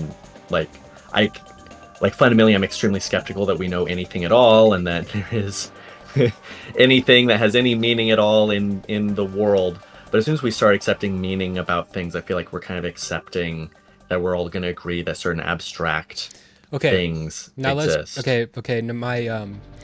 My Mr. Girl interject has entered my brain, so he's here now. Okay, I'm gonna give I think his. Okay, so and this is helpful for me. He's really a great, he's a great addition into my brain. So there is a difference between like things that you can like test for repeatedly, that we're not making in this conversation. At some point, something is consistent and repeatable enough that we just believe it. We just believe it because we have to. Yeah. And then and if something, so that line is very strong and clear. When you don't just believe something despite having tons of evidence, you call that some kind of pathology. Yeah. There's some kind of pathology for that. Not sane. Yeah. Yeah. So to be sane is to just believe things that are like in order to live in the world and have a healthy life, like you have to just believe that when you when you walk on when you walk down the street on the pavement, your foot won't phase through it, because Yeah. that's a fact, and you can test for it, and you know You see you it can and- you can learn yeah. everything about the pavement. You can learn everything about your foot. You can learn, gravity. These are things that you can reproduce. And anger gets more abstract, but it's a heuristic, like I was saying. It's a heuristic more than gravity is a heuristic. Mhm. You know, does that concept make sense? Where I was trying to work backward from anger as a heuristic and say that everything is technically kind of like a heuristic. Does that make sense, or am I misusing? I think I get what you're saying. Or that am I it's like misusing it? I'm not sure. I'm not totally sure. I think what you're saying is something like, in the same way that anger is this sort of Okay, so this umbrella term that so when I just brought up walking is on an pavement. abstraction meant to describe underlying physical phenomena. Yes. So when I just brought up walking on pavement, I went into a bunch of different things like intuitively, because to know that you're gonna not phase through the ground, to know that you'll be able to propel yourself forward, just knowing that walking is you can test a million things to prove it. Mhm. And so like your understanding of just taking a step, I don't know if heuristic is the right word, but there's like a million things that support that, and it's a collection of all of those things. So that's why I'm using that word, but I might be wrong. I just want to say that. Yeah. I think it is a slight misuse of the word heuristic, yeah. Yeah. But I kind of get what you're getting at. Okay, so I want to talk a bit about abstraction. I believe in abstraction. You mentioned us that's kind of Socratic. It's really Plato. Plato is Sure. the guy who is like, he was like, in fact the realest things in the world are pure abstractions. This chair that I'm sitting on doesn't exist. It's embodying the Platonic ideal of chairness, and that form. chair that exists in the Platonic realm is the truest thing that there is. I use Platonic forms to talk about things like gender. I don't use Platonic forms to talk about things like chairs. Yeah, but the idea is that Plato's metaphysics was so malleable that it applies to everything. It's a whole metaphysical theory. So it applies to. I don't think to any concept. I don't think like that though when I'm thinking about chairs. I do think like that when I'm thinking about gender. Gender is a Platonic form of sex. Okay. So when we think of a man, you're thinking of like, if you were to take all the characteristics that are the most man, from like most male, right? And that also includes the outcomes males have in society, like all of these factors. Like if you were to take the most male person, put them through a normal life in a certain culture, they like blue because they're a boy, they don't like pink. All these things, those are all, you create a Platonic form of the most man, and that is man, like it is, that's what gender is. I get what you're saying. Yeah, I get what you're saying. I think something like gender is, I think the word gender was used to abstract sex. I think it was used for that almost purpose. Yeah, it was used for that purpose, to take out all of the sexual things and say, here's the abstraction that we're kind of talking about. And I guess that's what the thing where the anti-trans people get really upset is like, well, I don't believe in that particular abstraction or that way of cutting up the world. Okay, so then art.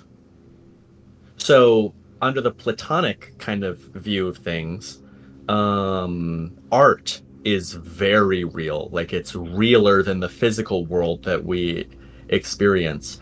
When I did this art about the community, I better understood the community because I was getting a real glimpse at it through art. I don't agree. Yeah, go ahead. I just like that. There's no argument. I just don't agree with that. I don't. Do you think art is real? it is real in the way that a dream is real, and that my feelings are real, like as I really felt them and I really dreamt it and I really made the art. Hmm. But I don't. I think that when I use the word real, I am talking about 1 + 1 = 2.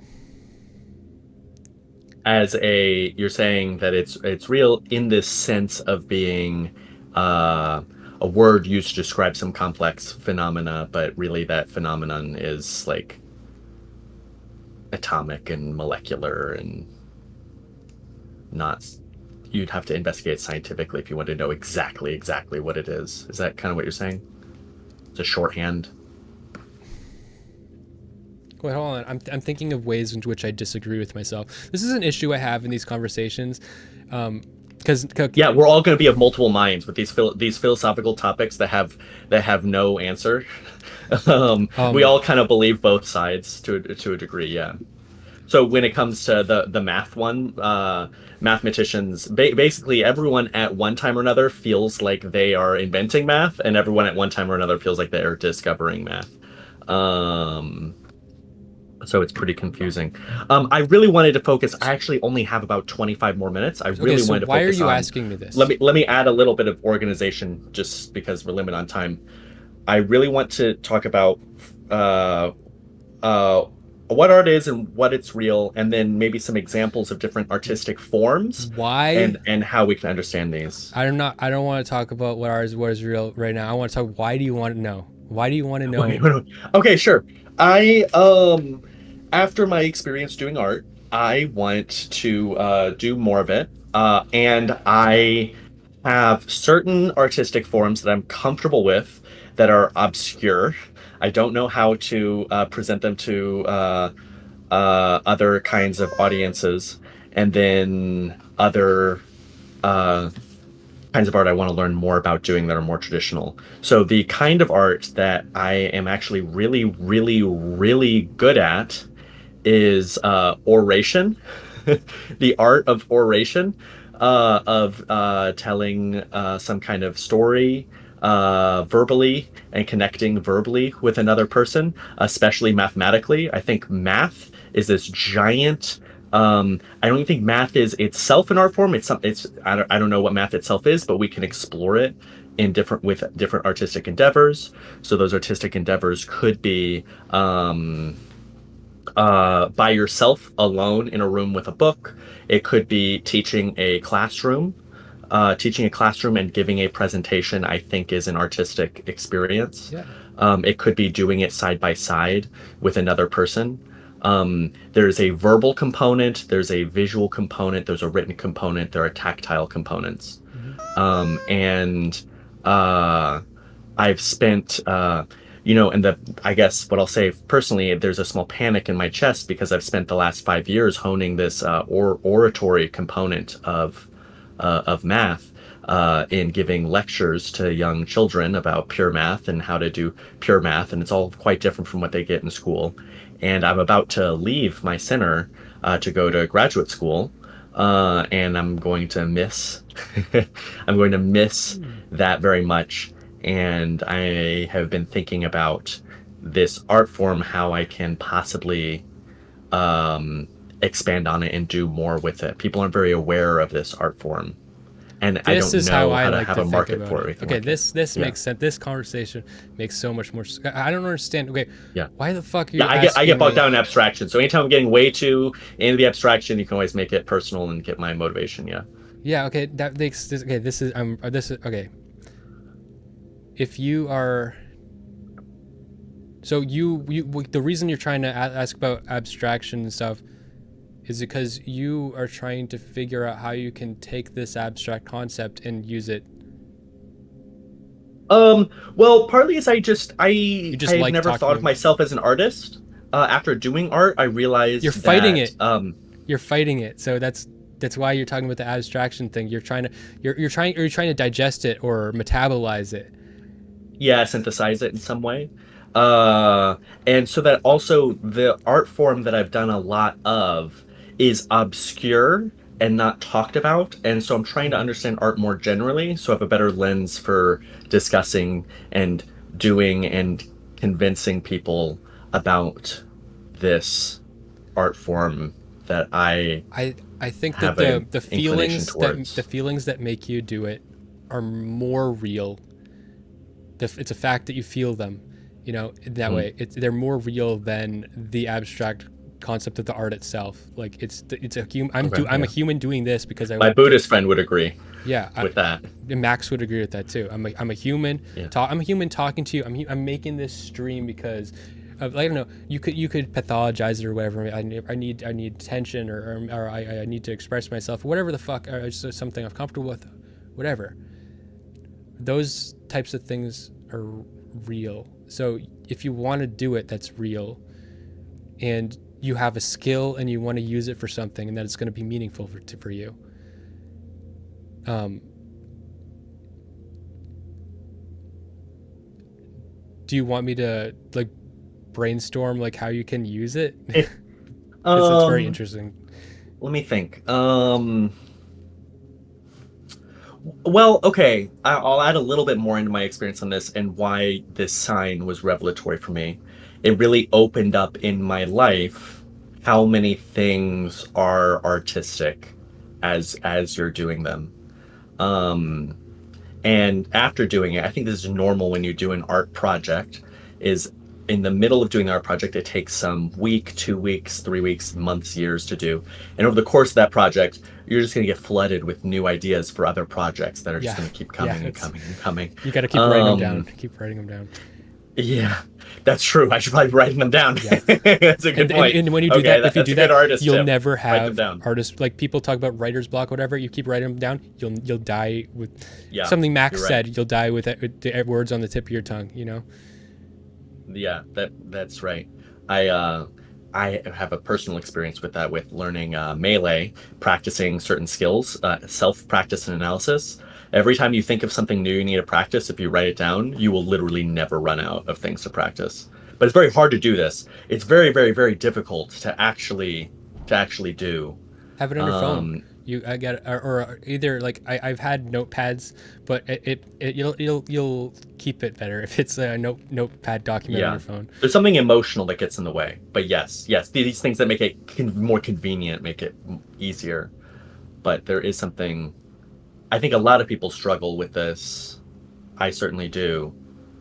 It's a skill. Yeah, it's a skill for sure. Once you get that skill, it'll be the opposite.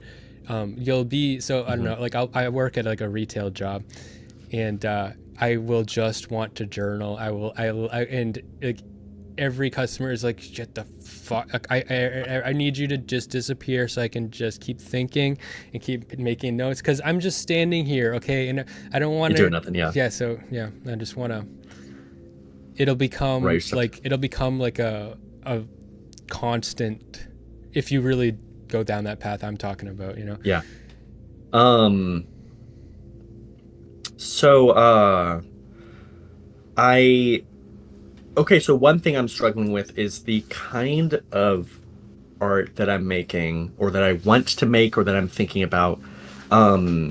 It's in a medium that there just isn't, I guess this is always the artist's dilemma, but there just isn't quite, like, I haven't seen the kind of thing that I'm looking for or that I'm trying to do.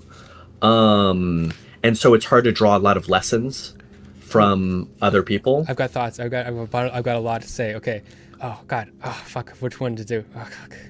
This is because like I said, I practiced the skill, and now what happens is I get overwhelmed with all these. Fuck. Oh. Yeah. Okay. One thought I've had about you multiple times. You just said it. One of the first fucking things you said when you came to this call is, you want to use other people's platforms. You can do that, but also, you need. Why the fuck aren't you doing your own like platform or something? You know why? I don't get it. Yeah. I'll explain. I should make a platform, but the problem is that I really, really don't want to ever make money from anything that I'm doing. Oh, you make it. You can do that. Make that, or make you can. Yeah. You can just do that. You can make that. I intend to do that. Make it your. Make a YouTube channel. I'm a little bit. overwhelmed with lately with all the things that I've been doing, but I do need to Make it your actually, YouTube banner. Make your YouTube banner say, if I ever make money from this, like never watch me again, or just like whatever. Yeah, Like, say you'll that is one of my personal rules, is to never ever make make money. I really don't want to get into the business of trying to live off the art that I'm doing. And I have great respect for the people trying to do that, but Yeah. for me, that's a certain kind of torture that I really don't want to do. And also, I think it doesn't have to, but it usually seems to have some kind of corrupting effect. By the way, and whoever gave me a super chat during the last stream, by the way, thank you very much. I didn't get a chance to read it, but but I wish that I did. Continue. Disposable art in the chat. You know what? That actually reminds me of one of the art projects I had was the idea of hand making a plastic bag. Like a reusable, or not reusable, like one of those shitty plastic bags that cost 5 cents at the supermarket or whatever. But how outrageously difficult it would be to actually make it by hand, like all the elements by hand. Like it would cost way, way, way more for an average person to make it. I can think of how to do it. I would take, whatever. Okay, I don't want to. In any case, so one of the, okay, So I do need one, yes, to have some kind of platform. I am scared of the idea of, especially when it comes to the Smash community, when I'm interacting with the Smash community, I could never take money because that does dilute the purity of what I'm trying to say. I'm trying to be sincere, and You're everyone so in there is pure. like making money and has a brand. Give and me it's money. A big part of what corrupts it. Yeah. Okay. Anyway, I think it's fair for artists to ask for money. Sure, it's just in the context of the Smash community in particular has this real problem where all of the voices have audience capture, and hence they're extremely susceptible to audience anger and controversy, and that's part of what makes the like mob rule in the community stronger, is because of that. Yeah. And so I got something so important. I'm a little bit nervous about having my own thing, because now when I'm asking people to talk, it looks like I'm like promoting some financial thing, and at the moment I really don't want people to think I'm doing that. And I really to convince want people to think I'm just, like, talking. yeah. Oh, and this goes into your. There's an element of this that. goes into your fear of being a covert narcissist, because then your goal is you got it. You have to convince people that you are you actually Not are a like narcissist. a true saint, a virtue, a That's pillar. right. You have That's to right. you have to convince So people. they can farm me on their platform. I'm just gonna go on and teach. In fact, that's No, another thing. just in the last be a month. narcissist. Yeah, that's true. Yeah. Just be myself. I gotta be myself. Well, no. whatever that is. In trying not to be a narcissist, you're actually doing the You're covert. being one. Yeah. Absolutely, yeah. That's what I kind of realized that reading when I read the book of John to talk with a Christian, I realized that I feel like Jesus, Yeah. Well, which yeah. is a bit of a red flag. Fuck you. No, no. Like, no. You should. The point of the fucking Bible is to make you feel like Jesus anyway. You're just that means you're reading it right. Yeah, that's true. You're supposed to want to be Jesus. You're supposed to. You're like, that's the goal. Like, fuck. You're doing the little bit, not the same at all, but you're doing a little bit of a Max thing where you're doing this to yourself, man. Oh yeah. You're doing it to yourself. Yeah. That's definitely true.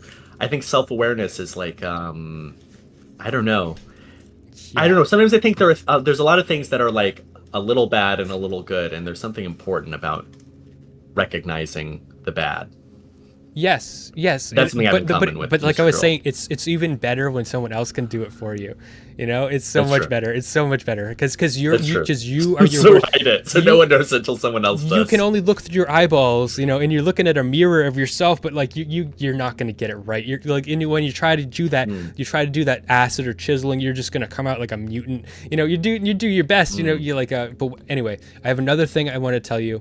I know that this is the last. That concept is big, but this is something that when you were saying, I have a strong sense that you are overwhelmed with how to express the types of things you want to do, and that overwhelming thing, it can be very, it can really fucking what is it? It can fucking stop you in your tracks. When I went to school for painting, like traditional art, and I'm focused on oil painting. Well, that's awesome. And then I made a YouTube channel randomly, and then I was like, I'm gonna fucking edit a video, and I started editing a video in Adobe Premiere, and I had like a breakdown. I was like, fuck this. Fucking hard. Sure, yeah, but I can handle a hard process because the painting and everything. But the thing that it's not that it was hard, it was that I have all these ideas and I know exactly what I want to express. The first video I made was called Why I Didn't Make a Video. And so it's a video of me trying to make a video, which I planned. And then I get frustrated, literally on camera, and then I stop, and then I walk into my room, and then I talk about why I couldn't do it and why I felt uncomfortable doing it, and then that was the video. But in the process of when I go up to my room, I like had like some music, I like just like hit like a note on my piano or whatever, and I tried to make this emotional thing, and I knew what I wanted to show, and I knew what I wanted to express with the visuals, and I didn't know how to do it. I was like, I want everything to melt, and I want everything to feel like painful. The more closer you get to my room, I want it to feel more painful. And I was like looking at the tools in Adobe, and I was like, I don't know how the fuck that I can do that. There is like, it's almost like what you're saying is that you don't know what medium you can use to like to so like when you're looking at like what is available, but that don't let that trick you. The mediums that you already see around you, you can use those to do what you want. You just don't know how to do it yet. So in the Adobe Premiere and everything, I don't know the tricks that are like I didn't at the time. Now if I did it, I could do it way better. But I didn't think that I could. I was like, there's just no way to do this. It's not true. There are tricks and things that I needed to learn that become a lexicon that you can then use. You could use any medium. You literally could do it with anything. Some mediums would be harder, some mediums would be better. I think what you're talking about makes sense to do streaming, but so yeah, well, I do think so. While you were talking about this, one of the other thoughts that I'd had over the course of this, there were two things I realized about myself in doing this. One, creating the thing. One thing I really liked was the physicality of it, that it's a thing that exists in the real world that I'm taking to people and showing to people and is there. And I'm really enjoying that aspect. And I've done some painting before, but I'm really wanting to do more painting. And my girlfriend helped me with it too. And it was also really fun doing it with her. And I'm wanting to do more of that. So there's a lot of physical elements that I thought were very exciting. The making stickers was very cool. It's like, and now, you know, all the crappy AI art stuff, it's like, but what if I was plastering AI art onto physical objects? Like, that's now a new... You got one of these? Whoa. Sticker maker? No, I had sticker paper that I printed. I ran through a printer, but the stickers were awesome. Okay. You find that sticker printer... Well, this is like you put like certain... Sticker maker. You take any paper, and then you just like you have like these coils of like this permanent, there's a different type of adhesive, and you run it through this and it makes a sticker. I see. I find it works very good. Yeah. So I got very excited about the concept of stickers. But in any case, the other part, this is it's not totally different, it's intertwined. But the other word that I found for myself after doing all these talks is that I identify as a teacher. I am a teacher. I walk around, and when I get to be myself, I'm just teaching people things. It's just really enjoyable to be teaching stuff to people. And it turns out I have like a lot of wisdom and a lot of things to share. And that's going to make you feel like a narcissist. What's that? That's going to make you feel like a narcissist. Oh, yeah. Stop hurting yourself about it. Just be you're not a narcissist, you're a fucking teacher. Yeah. That's what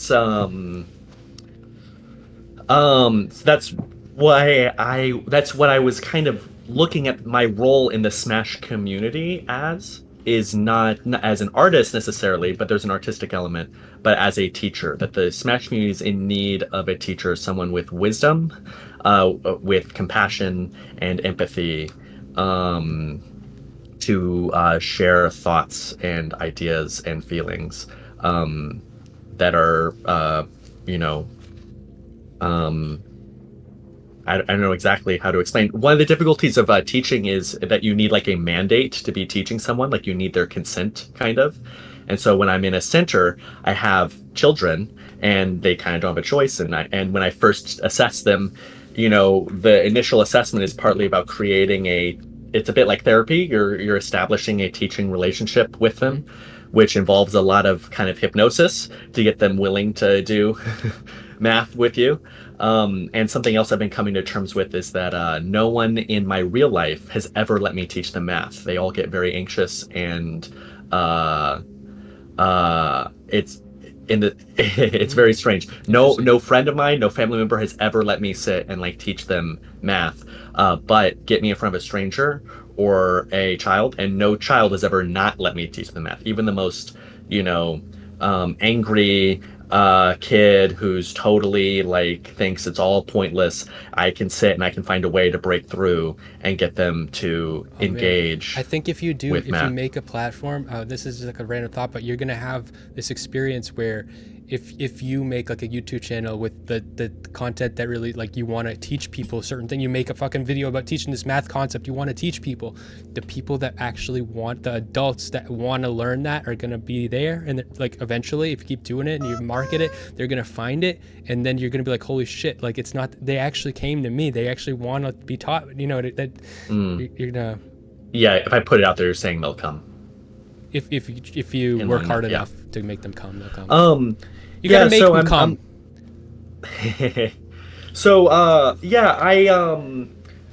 And in terms of doing math content, the parts that's most intimidating, but I intend to do. I'm so strapped on time right now. There's obviously huge video editing aspects and other elements of doing a presentation in digital space that I'll need to learn, and this is all related to the job that I'm trying to create. You might be able to use Sora by going to grad school. What's that? You may be able to use Sora. Maybe. I think there is a lot of room for using. Well, the goal is to create. My goal in going to grad school is to make an AI tutoring company. And so whatever tools are available for that, I'm gonna have to learn. It's perfect. Yeah. It's exactly the thing you want to do. Yeah. The job I'm trying to do is, the career-wise, I guess, is what I'm trying to do. But there's like a public service element too that I'm trying to do. I don't know if public service is the right thing, but trying to do this, like, I don't know. I think that there is something about doing it not as just your career. Having an artistic thing you're doing that's not just your career too. Yeah. I think there's something about that I like, that I enjoyed doing here. One of the big comments I saw on the internet, on the chats about it, was like, this is some pussy behavior, like Redditor behavior, to go there with a sign, and it's so not true. To actually go into the physical world and show everyone your art is so much hard. Yeah. It's so much harder than to just be nasty in a chat room. It's so much harder to actually go into the real world and show something. But yeah, so I'm struggling a bit with where to go with being a teacher, how to be a teacher, how to make, and because I think teaching is an art. I think it is an art, and I don't, when I'm one-on-one with someone, I know how to do it. Ooh. And I'm not sure how to, I'm not sure exactly how to make that a large digestible piece. Going on these talks and like talking with people about concepts and stuff and trying to teach them things in the course of that, and listening to them and all that, being like a Jesus-y teacher, I think is a part of that, and I like it. But you might maybe just need to have somebody you're teaching in the video, like that's right. I need someone's consent. Yeah. Right now I mostly work with kids, and I can't have the kids in the videos. Although I do need to make some videos on teaching techniques just for other teachers. There's a lot of stuff. There's also no material on how to teach, which is actually kind of crazy. Ask Max to collaborate with you. He was talking about the other day about how he wanted to collaborate with Econoboy again, because he feels stupid. He doesn't understand like money. Could you talk about like money, like finance? Could you talk about math through that? Yes, but I'm not going to know enough economics. He did talk about suggesting he might have to learn calculus. I could teach him calculus within a few weeks. Um, I think he would be a good. Actually, he would be the good. it would be very interesting. Yeah, I don't know that he'd be interested. I'll reach out to him. I also have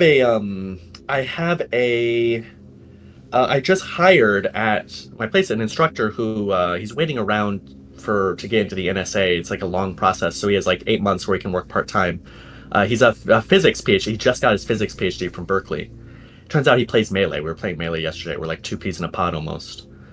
I'm like Walter White to his Gale. Who's Gale? In Breaking Bad. Oh, I don't know Gale.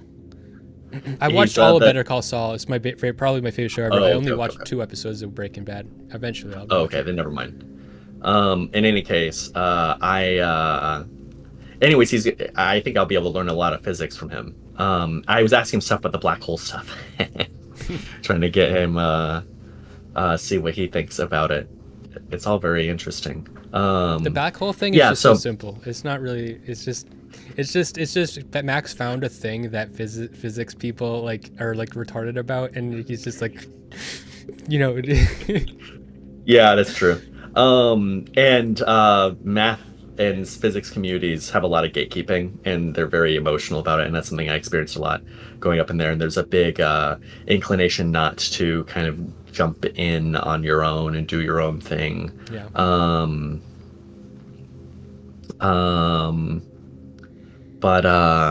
Yeah. So okay. Yeah.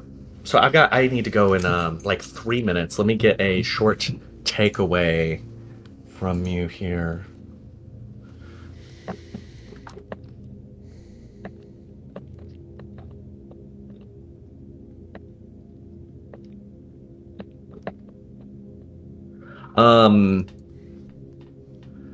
Okay. So you're like my art mentor. You're my art mentor. Okay, cool. I should take. I've tried. I'm more and more trying to take that with a lot of sense of responsibility, because I could lead you down. Yeah. So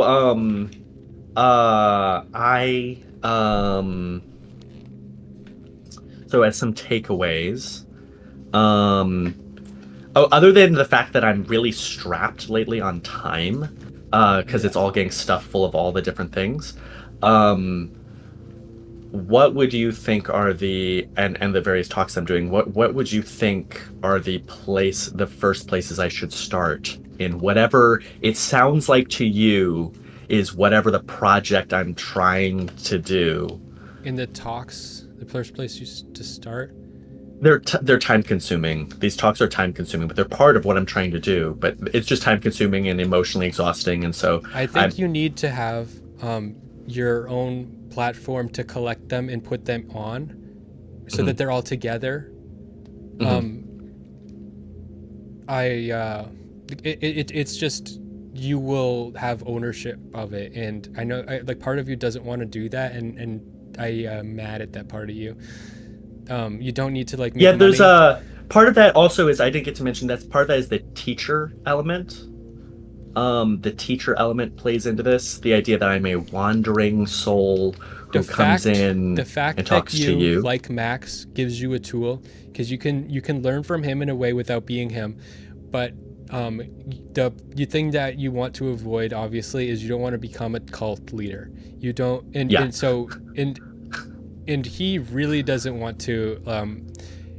You don't have to be him though. You don't. So the solution is he doesn't want to, and then he did anyways, and it's horrifying. Yeah, you just like you can learn from his mistakes, and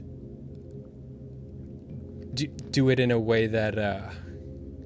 Yeah. No, I know. Ultimately, I need a platform. So you think I should do that just become right a away? Cult leader. Basically, that's the first. Just become a math cult leader. Fuck it. Make a cult of mathematicians. that just do math and or whatever the fuck, you know what I mean? And then any place that it deviates or something like that, be like, no, I'm not your Jesus. I'm only your math Jesus. That's the only Jesus I'm not. I'm not. You know what I mean? It's fine to be math Jesus. There's no fucking harm in that at all. There's no harm in being math Jesus. Math Jesus. The world needs more math Jesuses. For Christ's sake. Okay. So make a platform. Yeah. And I guess it sounds like I need a video platform, obviously YouTube, and then streaming. Some of these are live talks. Well, probably Rumble, because you can say whatever on Rumble and I guess get deleted. There's a lot of things to think about with different platforms, but in general, like I don't want to tell you specifically what to do because I'm taking you. You're saying step one, make the platform that saves everything. Yeah, I'm just saying you need to be able to have ownership of it if you're making a project. You know, like because all these things are going to get lost to whatever. That you need. Yeah. To be able to hold. So, yes, I'm already. This is a problem that Lav had, and continues to have sometimes. Is she'll do all these she'll fucking do all this content for Destiny, and then it's just like where is it for you? No, it's just you got nothing. You know. Part of that though, it's hard for me to get past that psychologically because part of that is the teacher element. Feels like there's an element of teaching which is doing a service, giving someone something. Well, the more painful, if it's painful for you to make the platform, then all the better for you. You know, like I guess it's good, right? Then. But you're right. You're right. Ultimately, I'm not saying that to say that I'm not going to do it. Just that that's one of the thoughts that comes to mind. Yeah. Don't get stuck thinking that the mediums are imperfect. Make it perfect. Mediums are every medium is imperfect. Language is imperfect. And so if you want to become a poet and you just learned a language, it's going to be there's no point in becoming a poet. No, you have to just start in any type of medium and then make it figure out where it's hard and then keep fixing that. You know what I mean? Don't let it stop you. So there's a lot of pitfalls. That's the note I'm going to take. Make a platform and don't stop. Yeah, there's a lot of pitfalls that will make you not want to start making art in any capacity. There's a lot of ways we trick ourselves into not making that first step in any artistic project. There's a lot of those. That's a big problem for a lot of artists. Making the first brush stroke is always the hardest. So. Yeah, it feels like this sign has awoken something in me. Yeah, but this is what's gonna happen. You have now this big passionate vision, and now that's gonna be because you're gonna say, you're not gonna say because I'm warning you, okay? You're not gonna do this. But what'll happen for a lot of people is you'll be like, but I know I have this big vision. I can't possibly get that.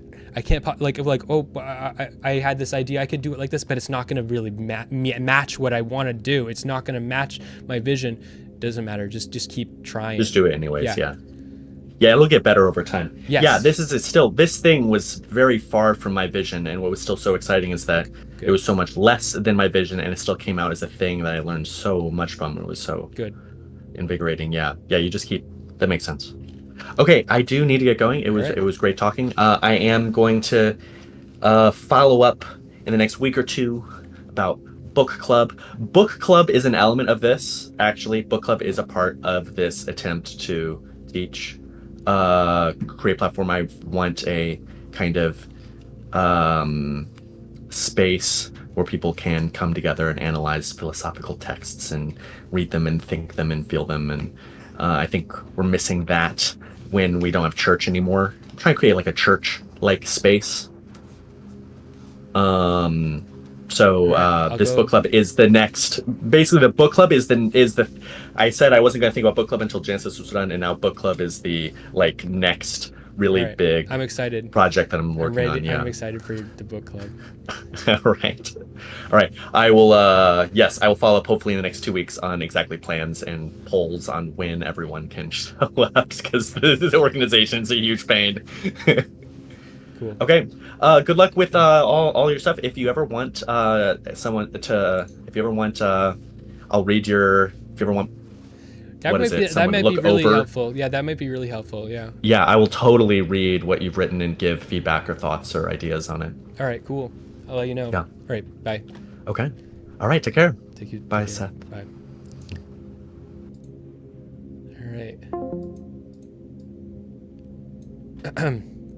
All right. Good interview. Thank you very much. I think it was pretty good. It got a little bit chaotic, but that abstract thing.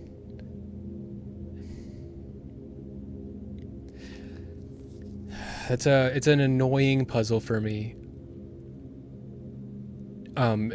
Making the distinctions between. I need to figure out how to make this not an annoying puzzle and just have a settled way of fucking nailing it down, because I don't want to deal with that. I have a worldview. I want to make clear what my worldview is, and not have to be like, but what is real? What is? I don't like that. I need to be able to succinctly explain why I think what is real, and what I think is not real, and establish it without having to deconstruct it every time. I don't like having to do that. I'm trying to be less. I've probably done more weed than this guy. I'm trying to be less abstract. Okay. I want to close out by talking about money and being an artist, because I was having this thought in talking to him, but he didn't need to hear me talk about this, but I want to talk about it. Making money and being an artist. This is what I'm doing that most artists, most YouTubers, what I'm doing is, the way I'm trying to make money is very different from what a lot of people do, because it's very slow and very there's no guarantees.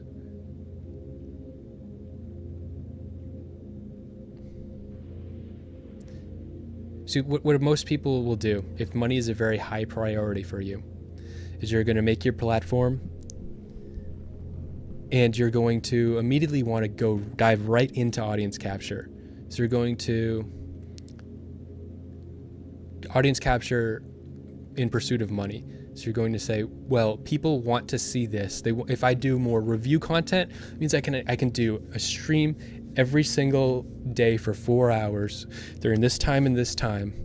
I need a consistent stream. You got to stream every day, baby. And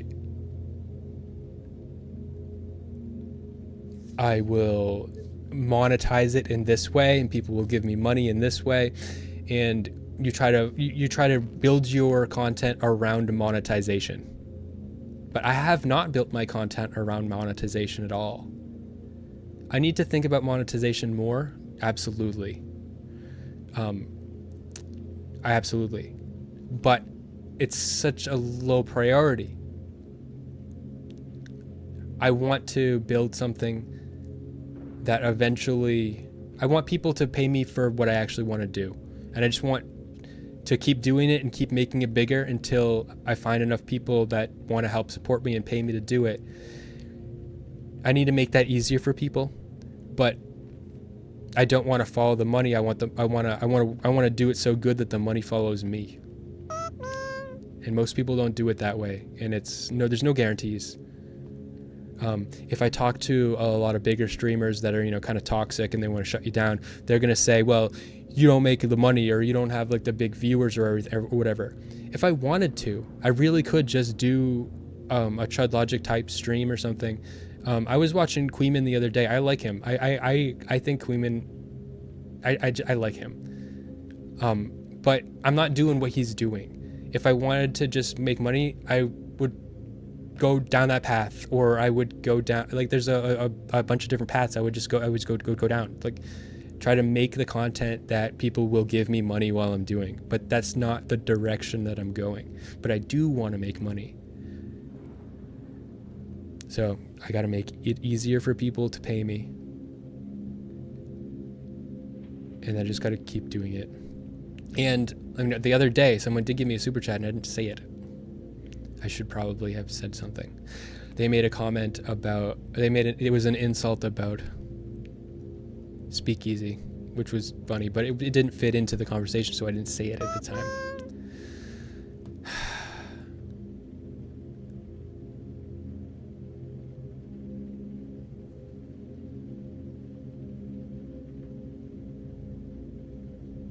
The music is a good start. You need to cut in clips too.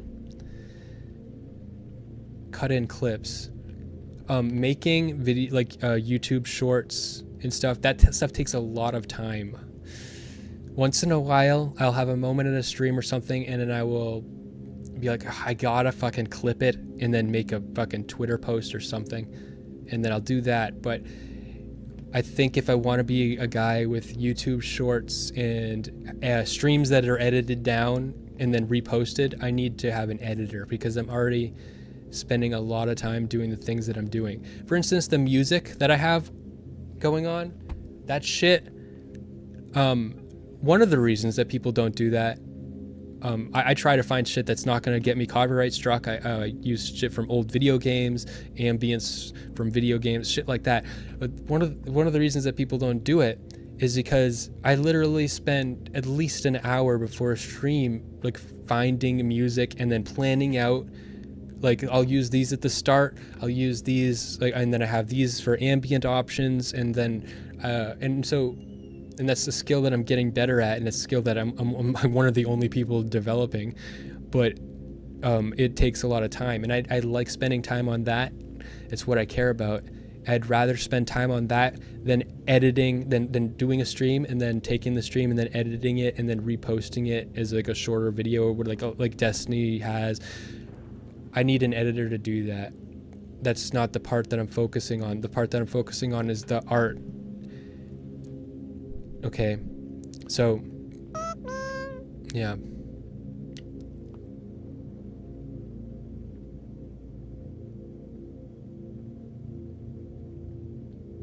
Why is AI music taking so long? It'll solve everyone's problems with copyright.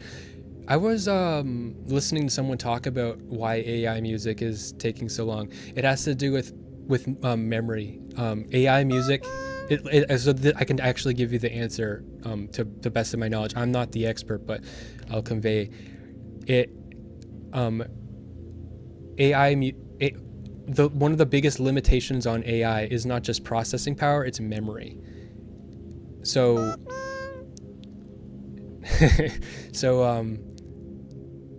to do music, when you are editing music, you spend a lot of time re-listening to the same part over and over again, and by the time you get to the end of the song, it really would behoove you to, like, so say like you're making a 5-minute long song, it would behoove you when you're editing things in the last minute to listen to the whole thing every single time, because if you do that, then the parts that you edit at the end will mesh so much better with the beginning. And even for a human, it takes a long time to do that. And the problem with an AI is memory. So AI music sounds like shit and is chaotic because it's only remembering a little bit. So much of AI music sounds great in short bursts of 2 seconds. Those 2-second clips sound great, and then it fucking devolves, it changes key, it goes in, it's fucking chaos. And it needs to remember the whole song in order to do, and so it's a memory issue.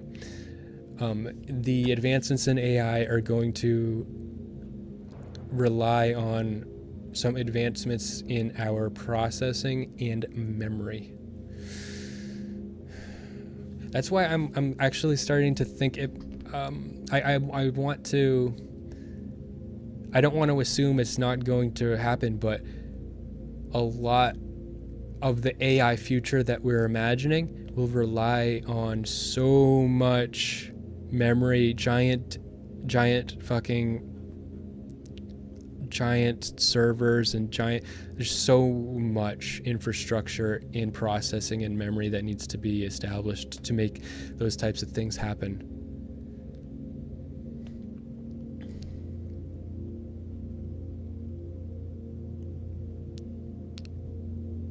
Debates shrunk into songs that form logic chains that explain reality.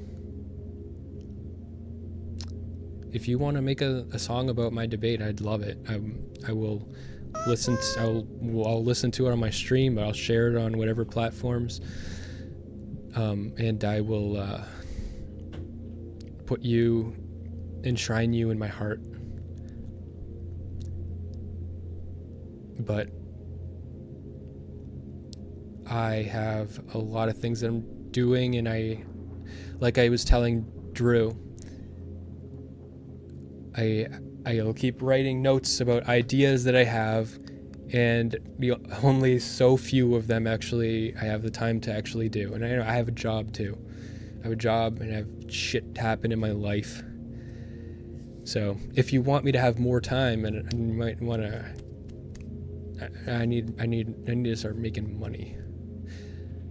That's the thing Drew doesn't understand, is that he's struggling with time. He doesn't want to make money from his art though, but if he wants more time to make his art, if his art made him money, then he'd have more time. So that's the thing. The trick is you gotta make sure that you do it in a way where people are paying you for what you want to do, and not for you doing what they want you to do.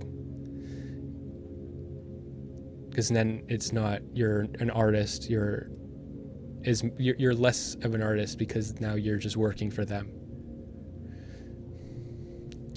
No thanks. Well, I don't blame you. That's a lot of work.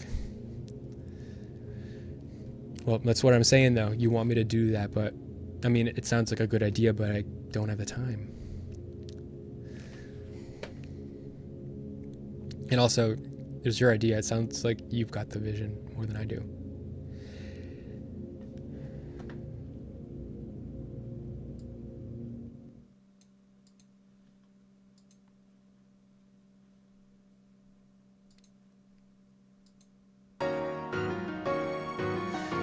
It's been great. It's been great. I wish I could had more to talk about with you.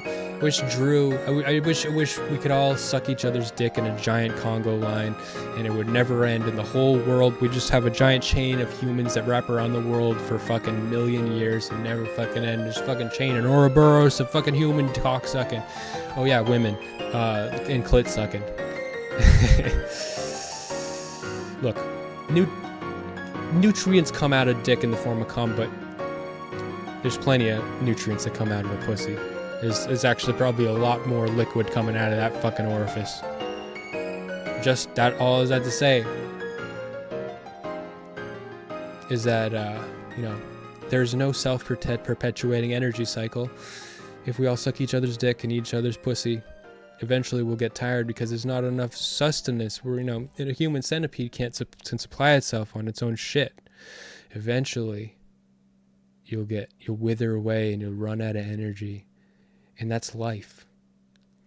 Eventually, the cum stops flowing, and you wither up and you die.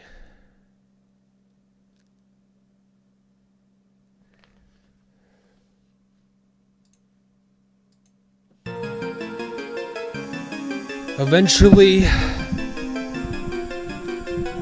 the cum stops flowing, and you wither up, and you die, and the pussy goes dry.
gotta do the cooking by the book.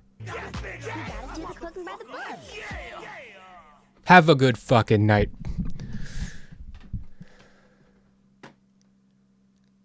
See you next time.